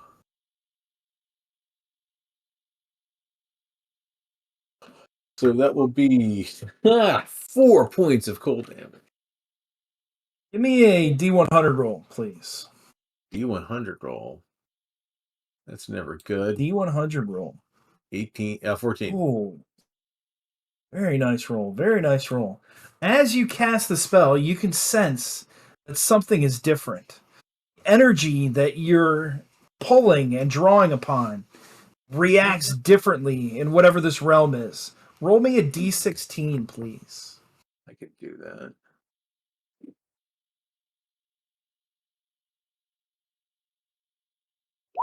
That. And what is your current luck modifier? Well, it's like I'm pretty sure it's -3. That's an all-time high. Oh no, it's all the way up to a -2. Okay. So that is actually going to be a 5. As you cast this spell, Give me a 1, 2, 3, 4, 5, 6, 7. Give me a D7 roll. Right. 3. So you're casting freezing hands at the lizard, and you reach out and your ice blasts right at it. But just before it hits the scaled skin of the lizard, you see the stream of ice split and diverge. From where it comes the lizard, it curls back around and strikes into Urk's body. After Urk just got hit with a rock, Urk also gets pelted for 4 points of damage. And it wasn't your casting, Daphne. You know it was something in this place that affected your spell. Oops. So Urk, you getting you just got pelted again with Ice Blast. Coral, it's your turn.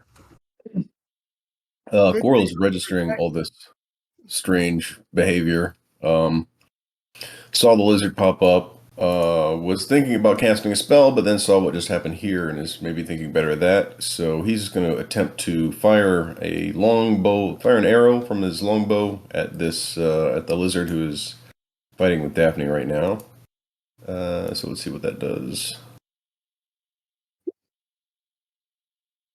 That is 21. That's pretty good. Yeah. Yeah, 7 points of damage. That is a nice hit as your arrow thunks through the scales on the side of the beast, driving deep in its haunch. And it gnashes out. It is still fighting, though. And it is their turn. So, the first thing we have is the third one explodes from the sand. Let's see. Daphne, you're going to be, it did just get shot with an arrow. Coral, you're going to be 1 or 2. Daphne, you're going to be 4 through 6. All right, it's going after Coral. I mean, you hit and charge over and try to bite into your leg. Does a Coral. Does not. All right, the second one is going to attempt to chomp Daphne. Actually, we're going to do a tail whip on Daphne. And knock her out of her feet. Does it hit Daphne? Is it Nate in the end? I'm sorry, I didn't hear that. Was it Nate? Final? An 8. Yeah. Did you know that my AC is at all-time high of 11? Look at that. Wow. All right, the third one is going to attempt to rake its claws on Urk's, climb up Urk's body. A 17 to hit Urk. Does that hit? Yes, it will. I don't think All right. it does For because Sleepy Fingers redeemed a judge reroll. Thank you, chat. It does. If Sleepy Fingers redeem that reroll, doesn't it go to my benefit? It could. I mean, I think he wanted me to re-roll it to hit more. I don't know. Let's ask Should we Sleepy let Fingers Sleepy what he Fingers? wanted. Yeah. Should we ask Stefan what he wants? Sleepy Fingers, do you want me to re-roll my attack and hit Daphne and kill her, or do you want me to re-roll my attack on Urk and try to miss? Poor Daphne.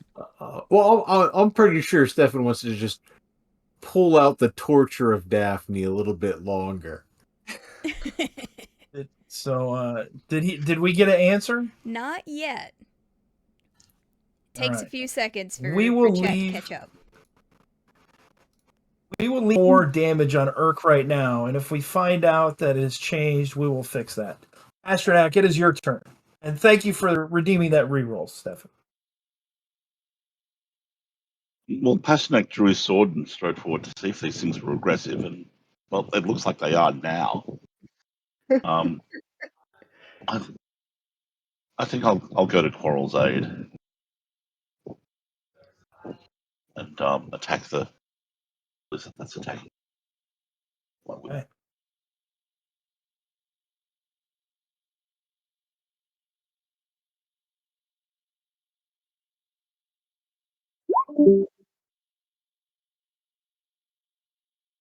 Oops. Who do we lose? That's not, is it? We Lost lost Dave. Pasternak, Dave. And right? Dave, Because he was Dave, we lost Dave. Maybe Well, Swallowed at whole by the least lizard. Yeah, he hit. That is Yeah. a very nice hit, though. there he there is. he is. So, wow. Sleepy Fingers is no longer in the chat. Or he might be coming back on, but I DM'd him, and he said, "Whichever is worse for them." Oh, All right. So, That's like a reroll on Daphne. Thank you, Stephen. Here comes that tail whip on Daphne again. Oh, it was not meant to be, though. So, tail whip once again misses Daphne. Her nimble feet, or nimble foot. She jumps over it. But Pasternak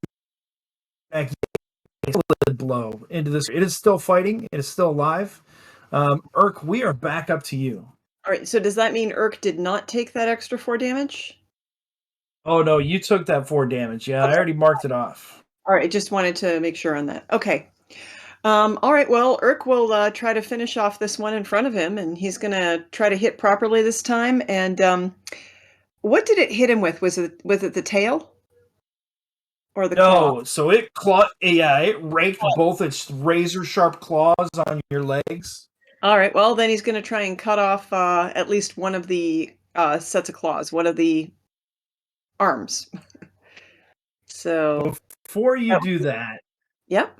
it was still choking. So your attack actually should have been on a D16. Okay. So because your deed was successful, let me. I just barely remembered that. Let me try to attack again. Does a 16 hit? It does. Okay, so that would have hit you anyway. But yeah, your deed was successful, so I wanted to make sure I gave that to you. Okay. And now it is your turn. All right. You know what? Actually, since the deed was successful and it did seem to struggle, even though it hit me, maybe I just hit it in the throat again, but this time with the sharp edge of the blade, and try Okay. to cut it off that way, and cut Okay. off its head as my deed. If this deed is successful and doesn't kill it, I'll drop it down to a D14. No, it's not successful. That is definitely going to be a hit, though, and 4 points of damage is not going to be enough to take it out. This thing is tough. Well, I just rolled a 1 on the deed die and poorly on the damage too. So, what can you do? Barclay, it is your turn. all right, Barclay. A little concerned. First there was 1, then there was 2, then there was 3. He's wondering if there was more lurking out in the sand. So he is going to try and detect evil, thinking that might tell him if there's more out, ready to pounce up. And that is 21 on detect Very nice. evil. Roll me a D100 roll, please. 37. Okay. There's no strange effect to your spell casting. It goes off as normal. Okay. And what does Immediately aware of 21 do? all creatures and objects within 180. Immediately aware of all evil creatures or objects within 180 feet. In addition, evil creatures and objects shine with a faint unearthly glow that is obvious to the cleric's allies. So if there's another one lurking out in the sand, I'm guessing we would see a glowing thing somewhere. So luckily you do not see any more glowing in the sand. You do see that the entirety of the tarn, all the water, all the liquid, whatever that is glowing very faintly. Not very strong.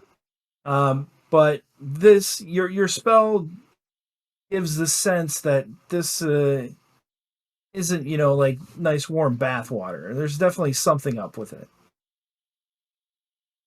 Okay. He'll just point out, like, it's, it seems the water is dangerous too, but there's no other creatures in the sand, and he'll stay where he is. Okay. And everyone else can see the glowing outline of these creatures.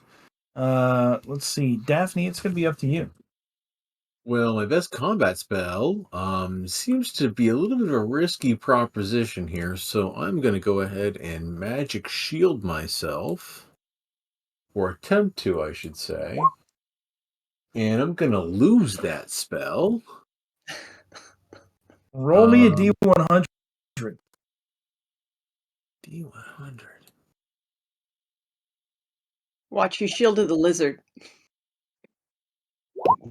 43. All right, nothing happens. All right. No effect. Do you want to try to move or do anything else, or do you want to try to make that a success? I'm in combat with it right now, so if I move, it will get an attack. So, Absolutely. no. Daphne is not going to try to do anything heroic here. She is going to... oh boy. It's going to be fun. That is it. Hey, Trexen comes up. Trexen's been pretty, but seeing Urk still, in the midst of battle, Trexen comes up, leather armor, short sword. It's a little attack roll in there.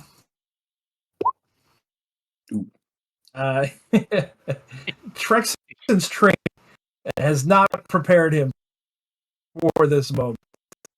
Training him, More but lessons later.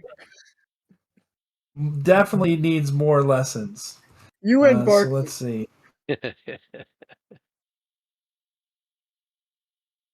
Where's my dice here? Coral, it's going to be your turn while I roll this D4. I am switching to the Mithril Greatsword. I'm going to try and skewer this thing through. 12. 12 is going to hit. Hey.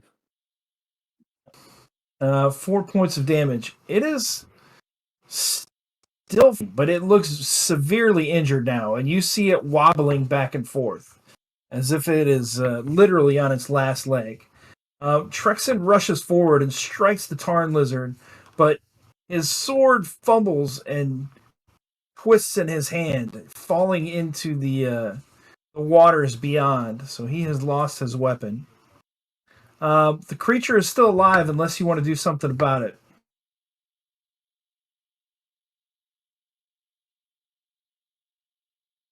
All right. The creature is going to attempt to slash and claw at Urk again.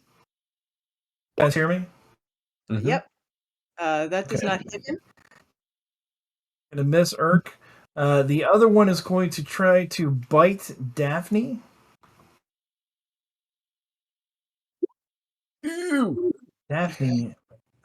12 hits, right? 12 hits, 3 points. I'll take it. All right. And this one is still charging at Coral. And it is going to try to whip Coral's legs out from underneath it. Ooh, An that'll 8 hit. on the tail whip. All right, give me a reflex save, please. 7. Do you want to stay in a 7? With 5 luck, I certainly do. I'm going to take my lumps. All right, you are knocked to the ground prone, and you will have to use your action to stand up next time. Pasternak, you see Coral's leg just buckle out from underneath him. Daphne gets bitten right next to you. Things are not going your way. Trexen just threw into the lake. It's your turn. All right. Well, Urk's going to I try and was finish off this thing. Pasternak, your turn. Sorry. Oh, sorry. I was going to Sorry. try and help Daphne, but it looks like Coral's on the ropes too. So I'll attack the one that I'm next to and stab at it again. my wooden sword.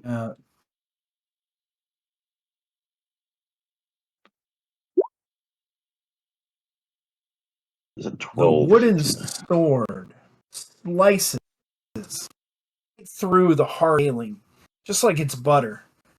And you would not think that a wood sword would ever cleave through scale and bone like this. But so it does. And it. You want to move anywhere? Yeah, I'll move next to Daphne. Okay, Urk, it is now your turn. All right, so Urk's going to try and finish this one. And since the throat seemed to be working, he's going to keep trying to strike at the throat and attempt to cut off its head with his deed. So let's try it again. Son looks terrified in front of you. And his deed went off this time. Urk, I missed, help! And you drive your sword to its throat. And you can see that the glowing gem-like thing is kind of mounted into the top of its jaw. It's part of the creature's body. It looks to be separate, but it looks to be also kind of stuck there, like it's growing out of the top of the jaw. But yeah, that is enough to end this creature's life. Okay. So there is only one left. Okay, go but you have several.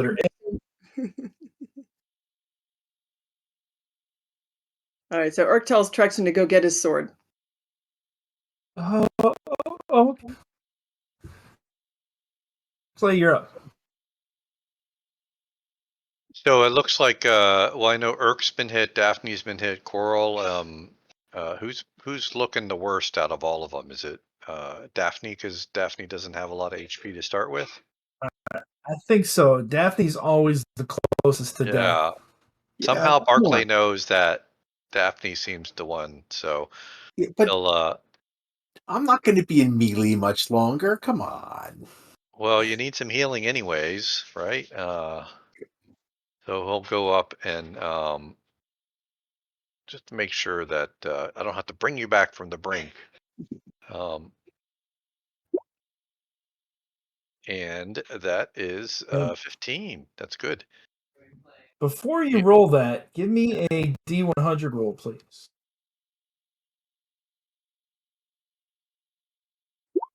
And I'm looking for a magic number between 40 and 50.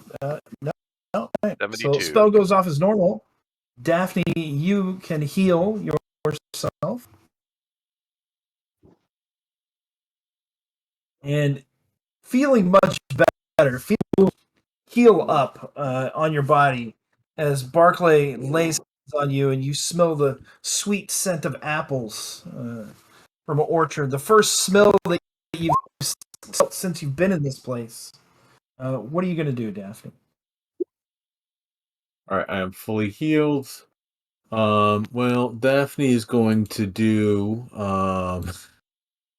no more of this magic casting right now, so she will sink her claw into it or try to. All right. No, that'll be a miss. AC 5. All right, Coral, you're up. I'll use my action to stand up. Do you want to move anywhere? Yeah, I'll get a little closer here, but since I can't attack, I won't close to melee range. Okay, I have 2 targets. Let's see. First, I'm going to make a morale check. This guy's heart and friends are slaughtered. He doesn't even notice that his friends are slaughtered. He is going to stay and fight. And because Daphne is not dying, he thinks Coral might be a better target. I mean, Pasternak. So he strikes out at Pasternak. Oh, Pat is tasty. 2 points for Pasternak. And Pasternak, it's now going to be your turn. So you're in the favor if you would like. Yeah, absolutely.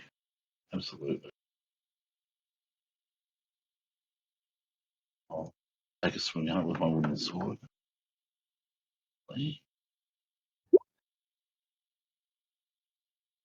That's going to be a hit. For 5 damage.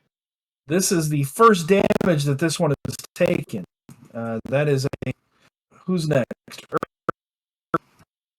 All right. Well, Urk is going to go try and help his friends. So even though his friends have taken off a bunch of his hit points. Sorry. Well, it's funny. Like of all the hit points he's lost, 2/3 of them are from his so-called friends. All right. So he's going to run over and try. Since it worked well on the other one, he's going to try to do the same thing. He'll use the flat of his sword again to try and hit the throat and make it choke. Since that worked really well the first. Go for it. All right. If you are watching us now, stick around. We're going to do our $10 drawing right after this battle. You can enter any emoji into the chat. 8 and 9 is going to miss. Yeah, that's not going to work. Kind of grabs his sword from the water. Well, so Trex said you see his sword kind of just sitting underneath, and he goes to reach for it, and you see him jerk back, and he's like, ah! And he's like, Urk, it burned my hand. He doesn't look really injured, but that might be something to check on later. He's like, do you want me to come over there and fight? No, stay there. We get sword after. He comes back. Thankfully, he backs up. Barkley, it's your turn. Oh, it's my turn again? Okay. And this creature is still, well, I'm right next to Daphne's in front. Can I, if I step around right there, can I stay out of the water but get up close enough to the creature? Yes, you can. The jetty kind of extends right out of there. And it's an inch or two from being submerged out of the water. You're not sure how stable it is, but as you step onto it, it does seem pretty stable and able to hold your weight. So he's going to step on it, trying to just finish off this creature, pull out his trusty mole mallet, and give this creature a whack. And no, with a 4, that's not going to do much. All right, Daphne, you're up. Man, let's try it again. I'm just a little bit worried about. Let's be honest. The only person in the party right now that I haven't killed is Helen's barbarian, or come near to killing. So let's try to. I'm going to try to prevent that. Right. Okay. You did do a nice chunk of damage. And I got the exact same roll again, so at least I'm consistent with this melee attack. All right, Quarrel, your turn. Okay, I step up and swing that mithril sword. See if I can score a direct hit. What do we got? Very nice. 21. Rolling hot. As your sword gets into it. And it's gonna try to return. Let's go. It's gonna swing around and try and smack you with its tail. I don't think an 8's gonna cut it. Pasternak, it is your turn.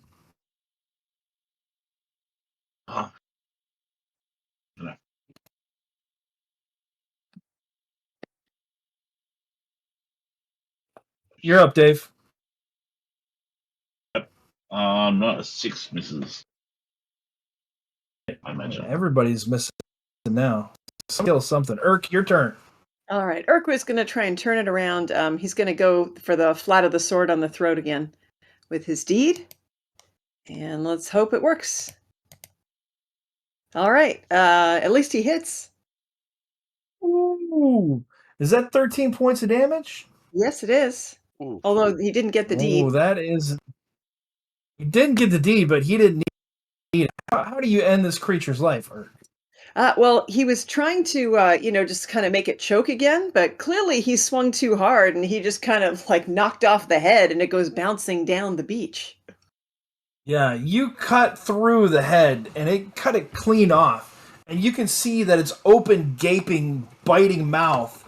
You can see a almost kind of a palm-sized rock or gem embedded into the top of its jaw as it's bouncing down toward the shore. We are out of combat. Go ahead for our $10 winner. If you've got one more chance to enter any emoji into the chat, we are drawing to give away a $10 gift card here in about a couple seconds. What do you guys want to do? What are you thinking right now? Get some quick reactions. Daphne's taking a moment to point out that she made that entirely possible. By not killing Urk there, it allowed Urk to totally kill the creature. So this was a team effort. Definite team effort. Urk says, could use healing. Yeah, Barclay's realizing, sorry about that, Urk. I didn't. Maybe you can show me how to use this sling thing. I'm okay with the mallet, but the sling I don't know. So Okay. Barkley, your magic was weird as well, right? Your powers of Carpessa were not functioning normally. yeah, Barclay, it was that is not accurate. That is not accurate. No one else had any spell effects besides Daphne. So you would not know that anyone else would be affected. Your magic all is acting normally. Your powers are acting normally. Only I am somehow affected by this world. Well, actually, Barclay's cursed. Sword no talking. Barclay's magic killed it. Barclay was successful on everything. Yeah, but Barclay's like, my magic is good, man. What right? It is different in here. Like sword no talking. Yeah. All right. Well, give me a healing roll, and All right. Elena, what dice are we rolling for our giveaway tonight? So we're going to be rolling a D7. All right. Good luck. All the entrants. $10 gift card. Gosh darn it! I forgot to slide. Ooh, that's a lot of healing for you, Urk. Person number 2. That's actually going to be Sleepy Fingers. Oh, that lucky little guy. All right. I know, right? I will pass that along to Stefan. Congratulations, Sleepy Fingers. I will get in contact with you. And a 22 is going to be, I think you guys are the same alignment, 5d12 of healing. We're actually opposite alignments because I believe he's lawful and I'm chaotic. I mean, Urk has to be chaotic, right? But still 3. 3d12 healing. Although I rolled 2, but let me roll one more. All right, well, that's plenty. Yeah, that looks like you are back up. Looks like maybe only Quarrel is injured. Barclay, if you could roll me a D100, please.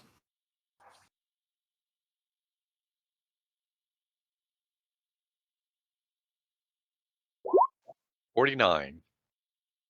So close. But your spell goes off as normal. Okay. Barclay will look at Quarrel and do you need some Carpessa's hands healing? If you've got it to spare, sure. But first, I want to see if I can get some material components for animal summoning off of these things. They have shiny gem rocks in mouth. This is true.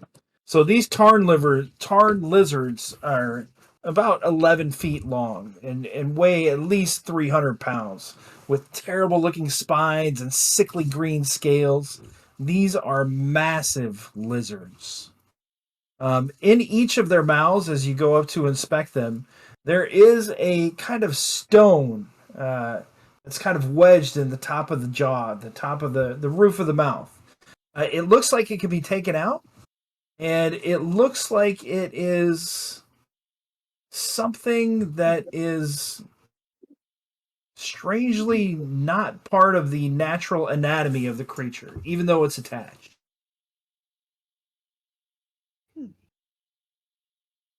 Like it was a brand or Oh, something? No, like it's kind of implanted there.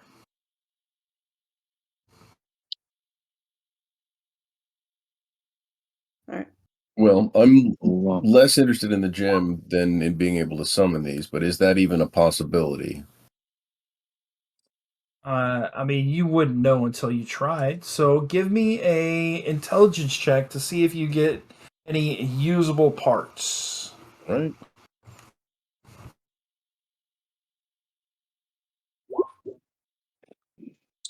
Yeah, I'm gonna 15. say you can get. You think by taking an entirety of the claw that you may be able to summon one of these creatures. So Okay. you would have 4 summons for the one creature that you just dissected. Excellent. And then Coral gets some healing, was that for me, this lay on hands? 2 dice for you. and Barclay, if you could roll me a D100 again, please. 53. Nothing That'll do. happens. Yeah. Daphne could also use summoning components as well. So if it looks like um Quarrel's somewhat successful in his efforts butchering one of the creatures, Daphne will try as well. Okay, give me an intelligence check. Daphne, you also see the gemstones. They have a very. It's almost like they're crystal stones, and they look very fragile. But it definitely looks like it could be cut out of the mouth. Quarrel has managed to gain 4 feet that Quarrel believes are usable. What did you get on your intelligence check? Or You hack this creature to pieces, trying to get through the bones and the joints of the ankle. You just mangle everything. Good job. You are unable to recover any pieces from the thing. And actually, as you're cutting into it, you shatter the very delicate stone in its mouth. Now, this has 2 effects. One is that it's broken completely. But as soon as you break it, you feel a surge of warmth and a vibration of energy flowing through your body from eons past. And you think you just got a magical burn by breaking this stone. oh, I share that with the group because there's that might be useful. I feel like this is almost like a spell burn kind of boost. Can't say. But what we have laid out before us is a huge kind of, not huge, but a good sized lake and pond. Pasternak and Urk, you guys are kind of sitting around. Barclay's been healing, almost entirely submerged. There's an ancient and decaying stone walkway that still projects out into the water for a short span of distance. So actually, Beyond, sorry. go ahead. I was just going to say, actually, after Urk was healed, he was going to use his tiger bone and to try and pull Trexen's sword out of the water, since Trexen said the water burned. Yeah. So So dragging the sword forward. bone. Yeah, you can. And it looks a little pitted when you get it out. Like this water is kind of acidic. This putrid water is maybe a little bit corrosive. So you see very small pits forming in the metal. It has been sitting there for like 10 minutes, but Yeah. So Urk tells Trexen to clean it. which he begins to do so. Okay. Give me, are you gazing into the water? I'm sure you are. So as you're looking into the water, trying to fish the sword out, you see a reflection, your reflection in the water below as you're trying to maneuver this sword out with your bone. But as you're looking at it, you're struck by deep fear from your very core as your reflection begins to age and wither in the water in front of you. Now, growing old is one of your major fears. Can you roll me a will save, please? Okay.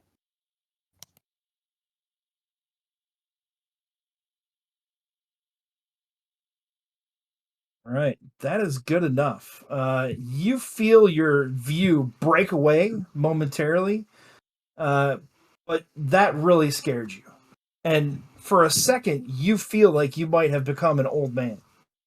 All right. So Urk starts looking at his hands and like any part of his body he can see to make sure he's not wrinkled and bony. You luckily you are not. You do appear to be normal. That was strange. Urk look old in water.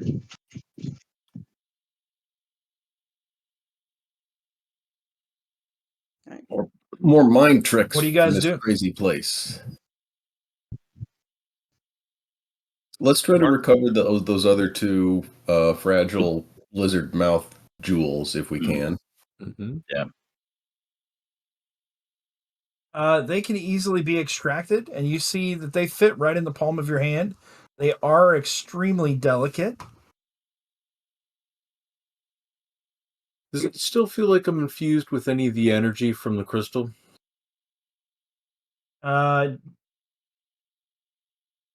Yes. Okay. I'm gonna try to cast Magic Shield, which is a lost spell. I'm going to try to cast it without spell burn. So I'm gonna see if this allows me to. Is this a spell burn effect? Is what I'm trying to work out.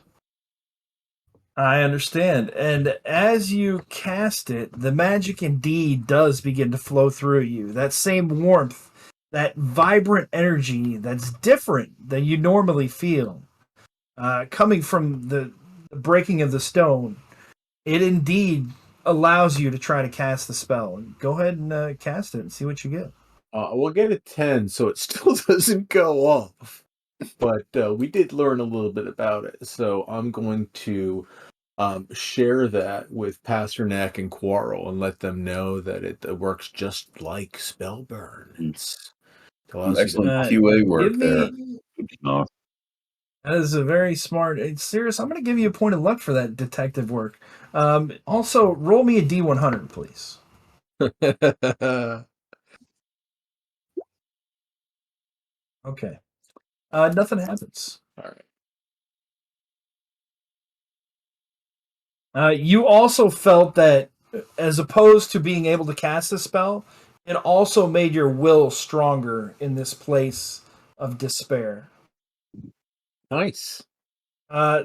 So he just kind of extends out there about 15 feet. Is there anything else you guys want to do? You've recovered two more stones. There are two partially defooted lizards here. Barclay is looking at We'll start this with Jedi that he's been standing on. He's just curious if you know, is this man-made? Is this like the remnants of an old pier, or he's trying to figure out like, is this natural, just rocks, or was something built here before? it definitely looks to be created by man or some type of humanoids. It does not appear to be natural. It appears to be a decayed ancient piece of pier work or dock work. He's gonna walk Those out a what? little ways and just see if if it keeps going into the beyond where it looks like the water is. Okay, Daphne, what are you doing? I'm going to try to not accidentally kill the party, so I'm just going to stand back here and mind my manners and be quiet and let everyone else take the risks for a little while. All right, Urk, what are you doing? Is there any kind of wood around here? No. And speaking of wood, where is that tree?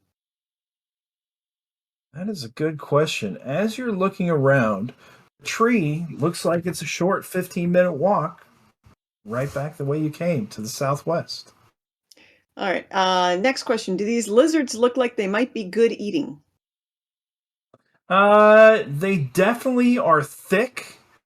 The tail meat, yeah, they definitely have a lot of muscle. You're not sure how it's going to taste, but if you found a lizard like this in your hometown, this would feed your tribe for like at least a week.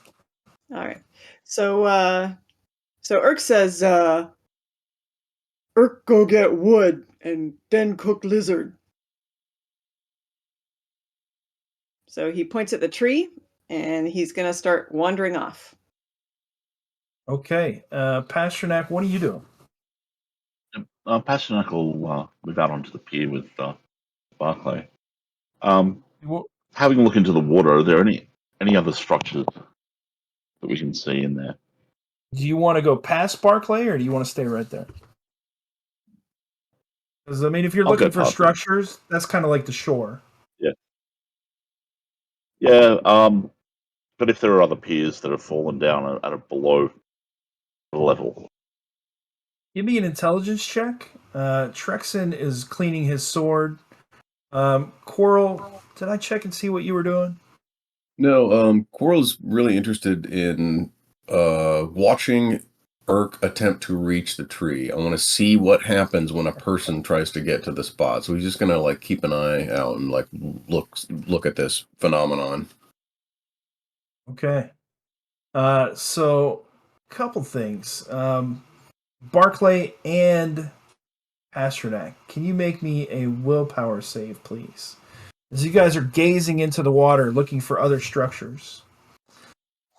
You do see some stonework that looks like the pier continued on, but has sunken and fallen into disrepair. You don't see any buildings underneath the water. And as you're staring at it, both of you have this same horrifying vision of your arms failing and your bodies just becoming decrepit and old and aged. Even being an elf, Pasternak, this is very unsettling for you as the aging seems to be happening so quickly.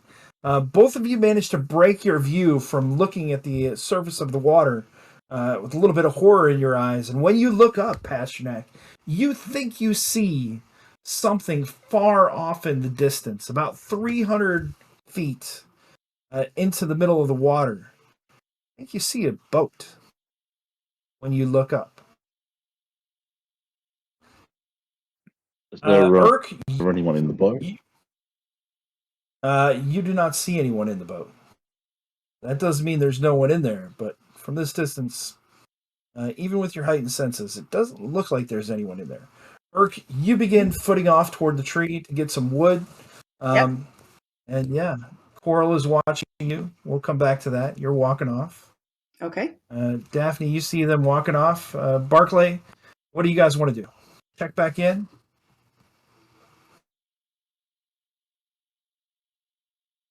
I think Barclay would say, "Oh, this place gives me the creeps.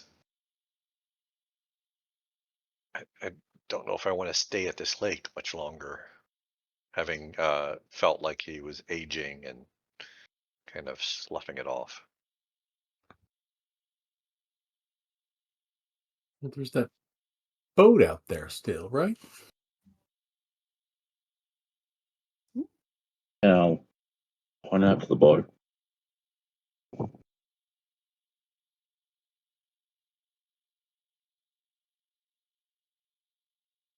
What are you guys thinking? You want me to Hungry. move you back to the main map? How would we get to that boat? I think he wants us to say that we try to swim to the boat. I think it's a trap. Well, Trexon, Yeah. I do not. water sick. Throwing 300 feet through acid, not a great idea. Yeah. I would not. I did not say I want you to swim there. I mean, I would never say that. You could try and signal it. You said these lizards are like 12 feet, right? Yeah, Then they are. Barclay's gonna go to one of the dead lizards, perhaps one of the ones that's missing legs, and roll the body into the lake gently so it doesn't splash acid everywhere. And just curious, he's just curious, is this thing gonna like float? Is it big enough that it would like float in the water? Or does it like sink to the bottom? No, I mean, well, it is pretty dense. You think it does float momentarily.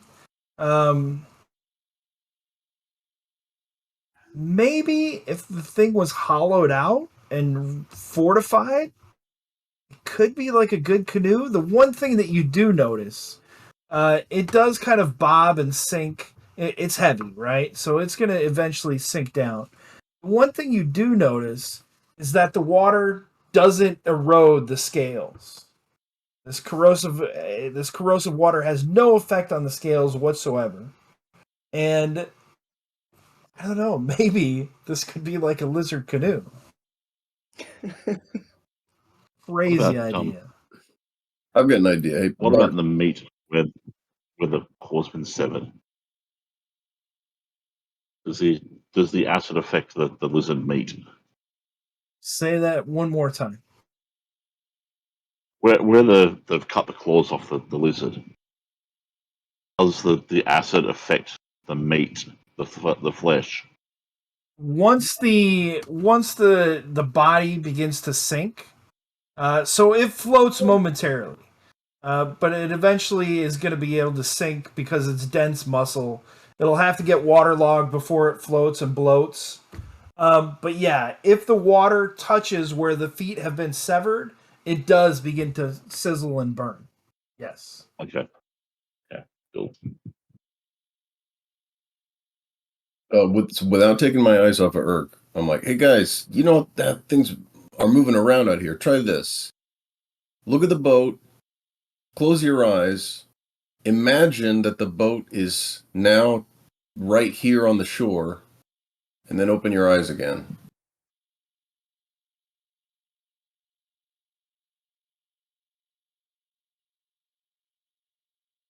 Worth a try.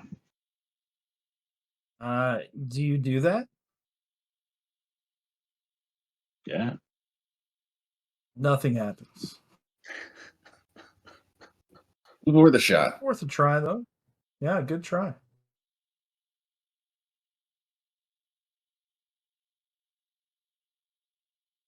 All right. What's the next thoughts? Urk's still walking to the tree. So Urk, yeah. So Urk, we'll say you've been walking about 10 minutes. They're sitting there contemplating, thinking. You're walking. The tree does not appear to be getting any closer. Quarrel, you're keeping an eye on Urk, and although Urk's body seems to be getting smaller, the tree keeps seeming to be the same distance from Urk walking. And it appears to be getting smaller from your viewpoint as well, the tree. So the area where the tree is, both of them seem to be moving away from where you're currently at. It's a strange place. So Urk stops for a moment and he looks behind him, like back at his friends on the beach, because he Yeah. wants to see, like, is he actually walking away from them? You feel like you're about 10 minutes away from where you started at. Yeah, and he wonders, is he ever going to get to this tree? I mean, you've only been walking for 10 minutes. Yeah, but it doesn't look like he's making progress. And he recalled that happened before with that rock, and then suddenly it showed up. So It's he's true. his little brain is trying to struggle with this concept, like, how do I get this tree to just show up? So that's what he's thinking All right. about, and then he'll There's turn a around tree and when start you need walking. one. Barclay's gonna say to the rest of them, you know, maybe we shouldn't let Urk go off on his own. This place, weird things are happening in this place. Maybe we should, I don't know if we can get that boat. Maybe we should just follow Urk and catch up to. Yep. Pastor Nick, weren't you talking about a garden, an old man? Yeah. Yeah, as I came in here, I had this vision of an old man beckoning us to the garden. Doesn't seem like we're making a lot of headway out here. So yeah, maybe we try going for the middle.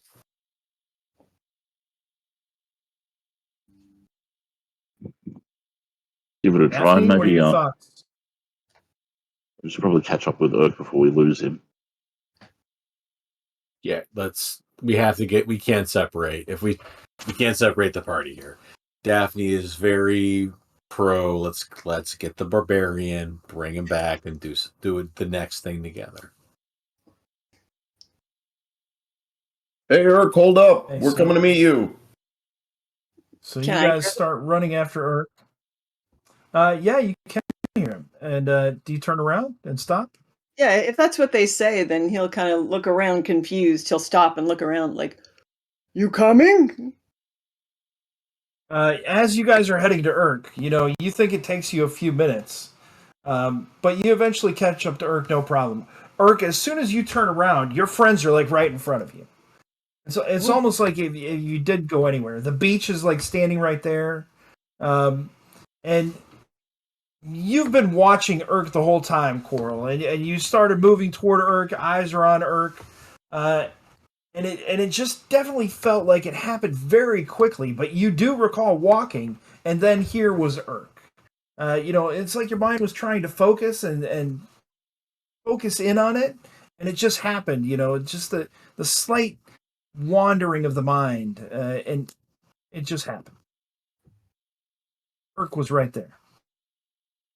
So, leaving the boat in the water, you guys, once you're back, you'll see several things. You'll see to the southeast the tooth-like rock sitting up against the base of the mountains. It appears to be the same stone that you saw the body hanging on before. It looks just to be a short distance away, not very far at all. A similarly short distance, you see the tree to the southwest, and I've given some dirt around it, some brown, to give the mounds. So that is the mounds with the tree kind of in the center. And it looks to be like a short 15, 20-minute walk away. But further up to the north, you notice something new. This seems to be quite a ways away, like very off in the distance. But you see a radiant emerald fire cutting through the gloom. And then, of course, you see a very lush garden in the distance, promising respite from this insufferable emptiness. So Urk says, wait, bring lizard meat? Urk go to tree to get wood for fire. Cook lizard. You could get the lizard and then bring it to the tree. yeah, but didn't you say it was huge? Yeah, but I mean, if you cut it up, yeah. Okay, well, then he will do that. He'll take a couple of the tails and bring them along as the meat. Since Give you me said a D7, Urk. D7. Roll me a D7 as you're butchering this lizard. Okay. You open up its belly to skin it, and you find 2 more of those star stones inside. Okay. He will point this out. They'll say more gems in belly. Wow, that's lucky. We have 4 now. Is that right? If we grab those, we'll have 4 of them. 4 total. Well, they're Yep. also I guess one's sinking now, but there's another one on the beach if you want to try and cut that one open. Oh, Daphne's very supportive of Urk trying to cut the other one up. Yeah. Well, he Urk, can certainly. Urk, are you gonna butcher it? Well, you said the good meat looked like it was in the tails, so he's trying to cut them off and butcher them. Yeah. All right. Yeah, Who you knows whether- definitely have. I mean, just butchering one of the tails You have enough tail steaks to fill 2 large sacks. All right. So I'm not sure if you would cut open the next one and waste it. Yeah, You're, fair you're enough. not one to waste food. True. But he's also thinking, like, what other food might there be in this place? All right, so I guess he would just do the one then, given that would be plenty, unless somebody wants to urge him to do another one. Well, I'll slit the belly of that other one while you're doing that, just on the off chance there's more of these things in there. Give me a D7 roll, Quarrel. As you slice open the stomach of the second. 7. Nice. You find 7 stones in that one. Damn. So that's 11 total. That's great. Clearly, this thing had digestive issues. Needed to drink more water. And that water was acidic. All right. What are you guys thinking now? Well, Urk Looks still like wants you to have cook his food. 4. Looks like you have We- 4 we possible still need directions in firewood, front of yeah. you. Urk still wants to cook his food, so he's still interested in finding some wood. So he's headed to the tree unless somebody else wants I'll to bet make. there's a ton of wood in that central garden. I think we should go for that. I can see the trees over there. Doesn't it look further away though? Yeah, but how can you tell out here? Everything's all topsy turvy. You walk. Right there. Over there. What about that emerald gleam over there? Is that That's I can't fire. tell. He said it was Well, flames. isn't that what you use to cook lizard meat? Well, you You're want not green fire. oh Urk don't think good cooking weird color fire. okay. But you magic man. You think okay? I don't. Green fire is very unusual. I agree. Like maybe wood creates a better fire. That would be Urk's opinion because the other stuff looks magical and unfamiliar to him. But if you're the Hey, magic man so- and you say it's good, he'll follow you. Yeah, Barclay's not now thinking. Yeah, you're right. Fires aren't usually emerald in color. That's a good. He's Barclay's a little confused because Urk just made a really good intellectual point, and Barclay is like, "Huh, there's more to the Urk guy than I think." Just like words of wisdom come out of you, Urk, sometimes, and at least expect it. Thank you. Oh, okay. You're welcome. All right. Pasternak, what are you thinking?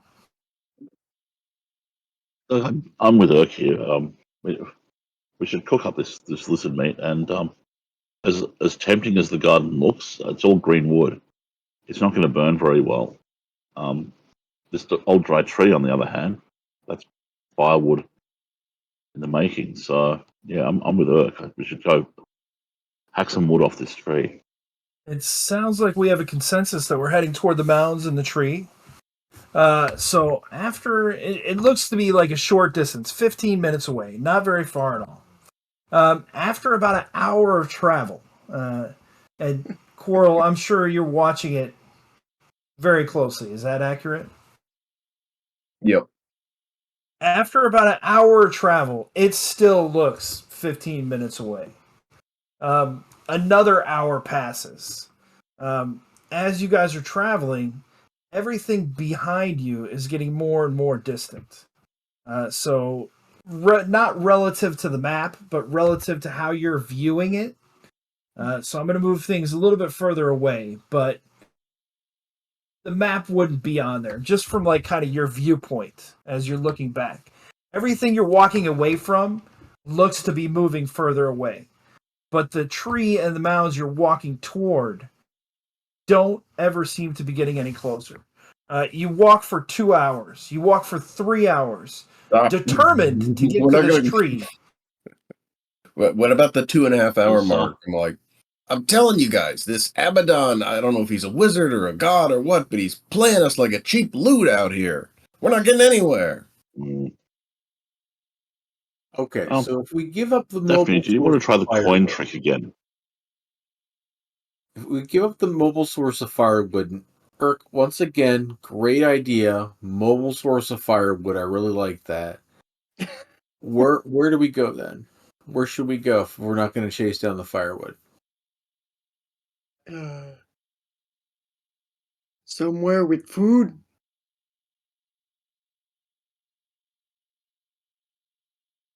But I say we go to the middle. think we get to tree, got to lake, got to rock. We'll get to tree. So as you guys are looking around, the green fire has disappeared in the distance. The tarn, the lake, has disappeared in the distance. You can't see it anymore. The jagged tooth-like rock has disappeared in the distance. The only thing you really see is barren, open landscape of crushed bone. You see the tree and the mounds in front of you, just a short 15-minute walk ahead, and you see the oasis in the center. Could everybody make me a personality check, please? I'm sorry, a willpower save.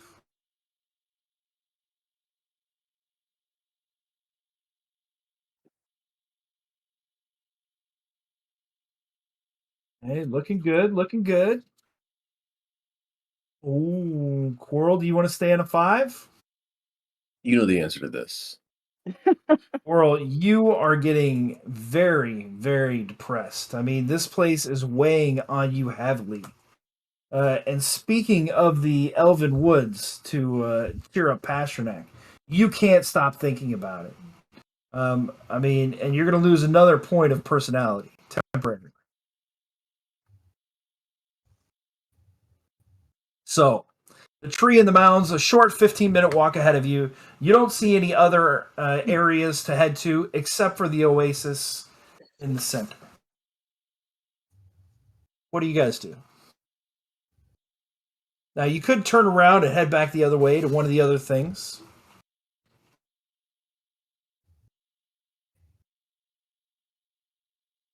Urk, where are you headed? Irk says, how it worked before, where stone just show up. What we do.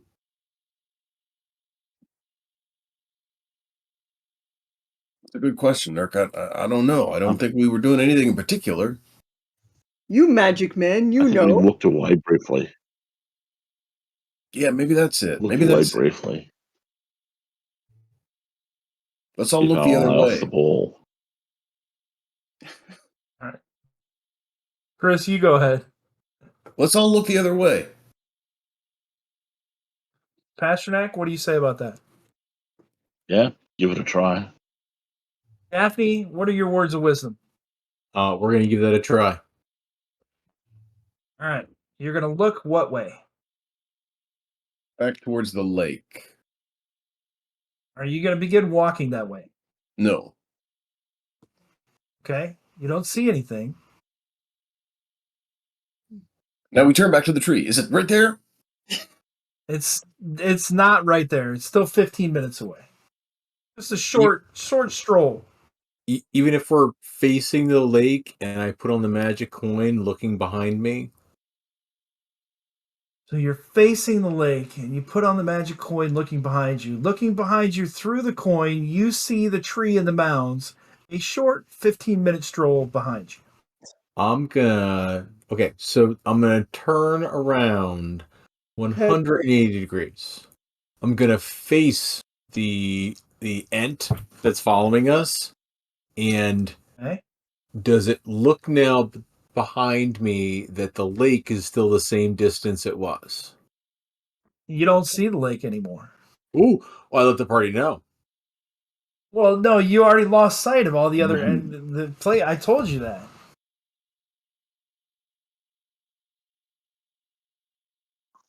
Party already knows. So you know the direction of the lake, but you don't see the lake.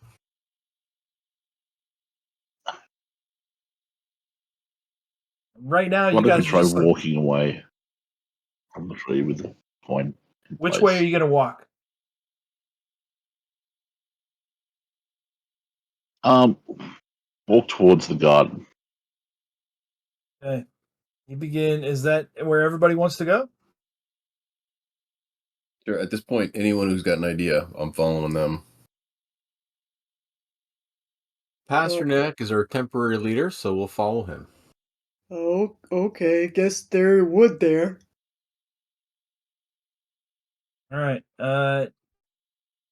Throwing your hands up in frustration with this tree that doesn't seem to be getting any closer, you begin heading toward the center oasis.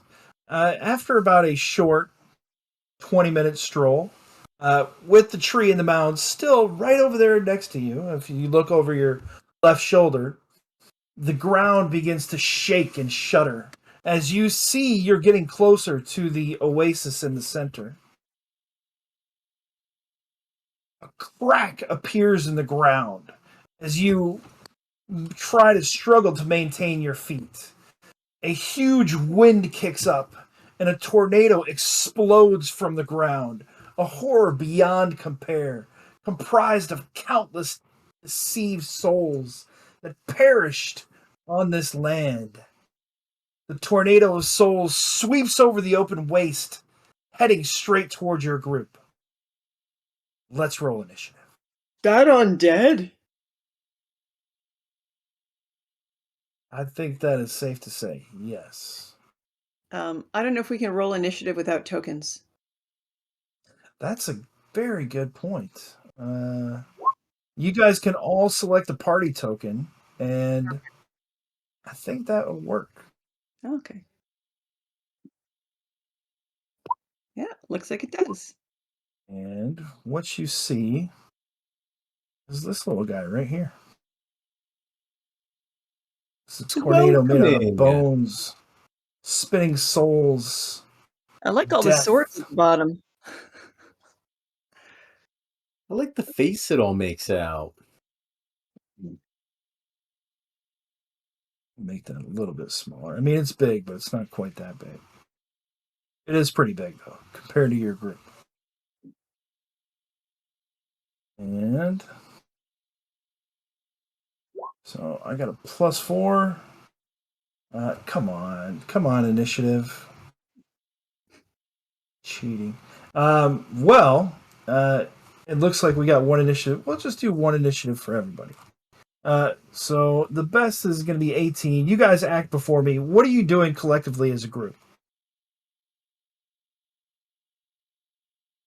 Well, Urk's going to prepare to meet this storm of undead head on. Okay. So momentarily he'll be standing in the defensive stance with his sword. Just like in the movie The Mummy, you see the tornado of bones yell out and moan. Cirrus, what is Daphne doing as this thing approaches? It's still a ways away. Well, I see a barbarian get ready to engage it in melee combat. And Daphne says, Urk, I don't think that's a great idea because it's the winds and it's just too big. It's too big. You're not going to be able to get close enough to hit it. That's what barbarians do. You have to explain it like you're explaining it to a Stone Age person. What did they, back in the day, how would you explain it? It is like attacking a mountain. It's a force of nature. You can't do it. But We have to. It's like attacking a storm. You can't beat a storm. Urk want to.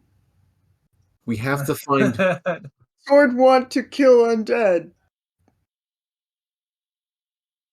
Your heart is in the right place, and I want to reward that. Here's a barbarian snack. Here, giving her a piece of dried beef. Here you go. Here's a barbarian snack. Good job, Urk. Well, Your heart's in the right place. We'll see if that has any effect.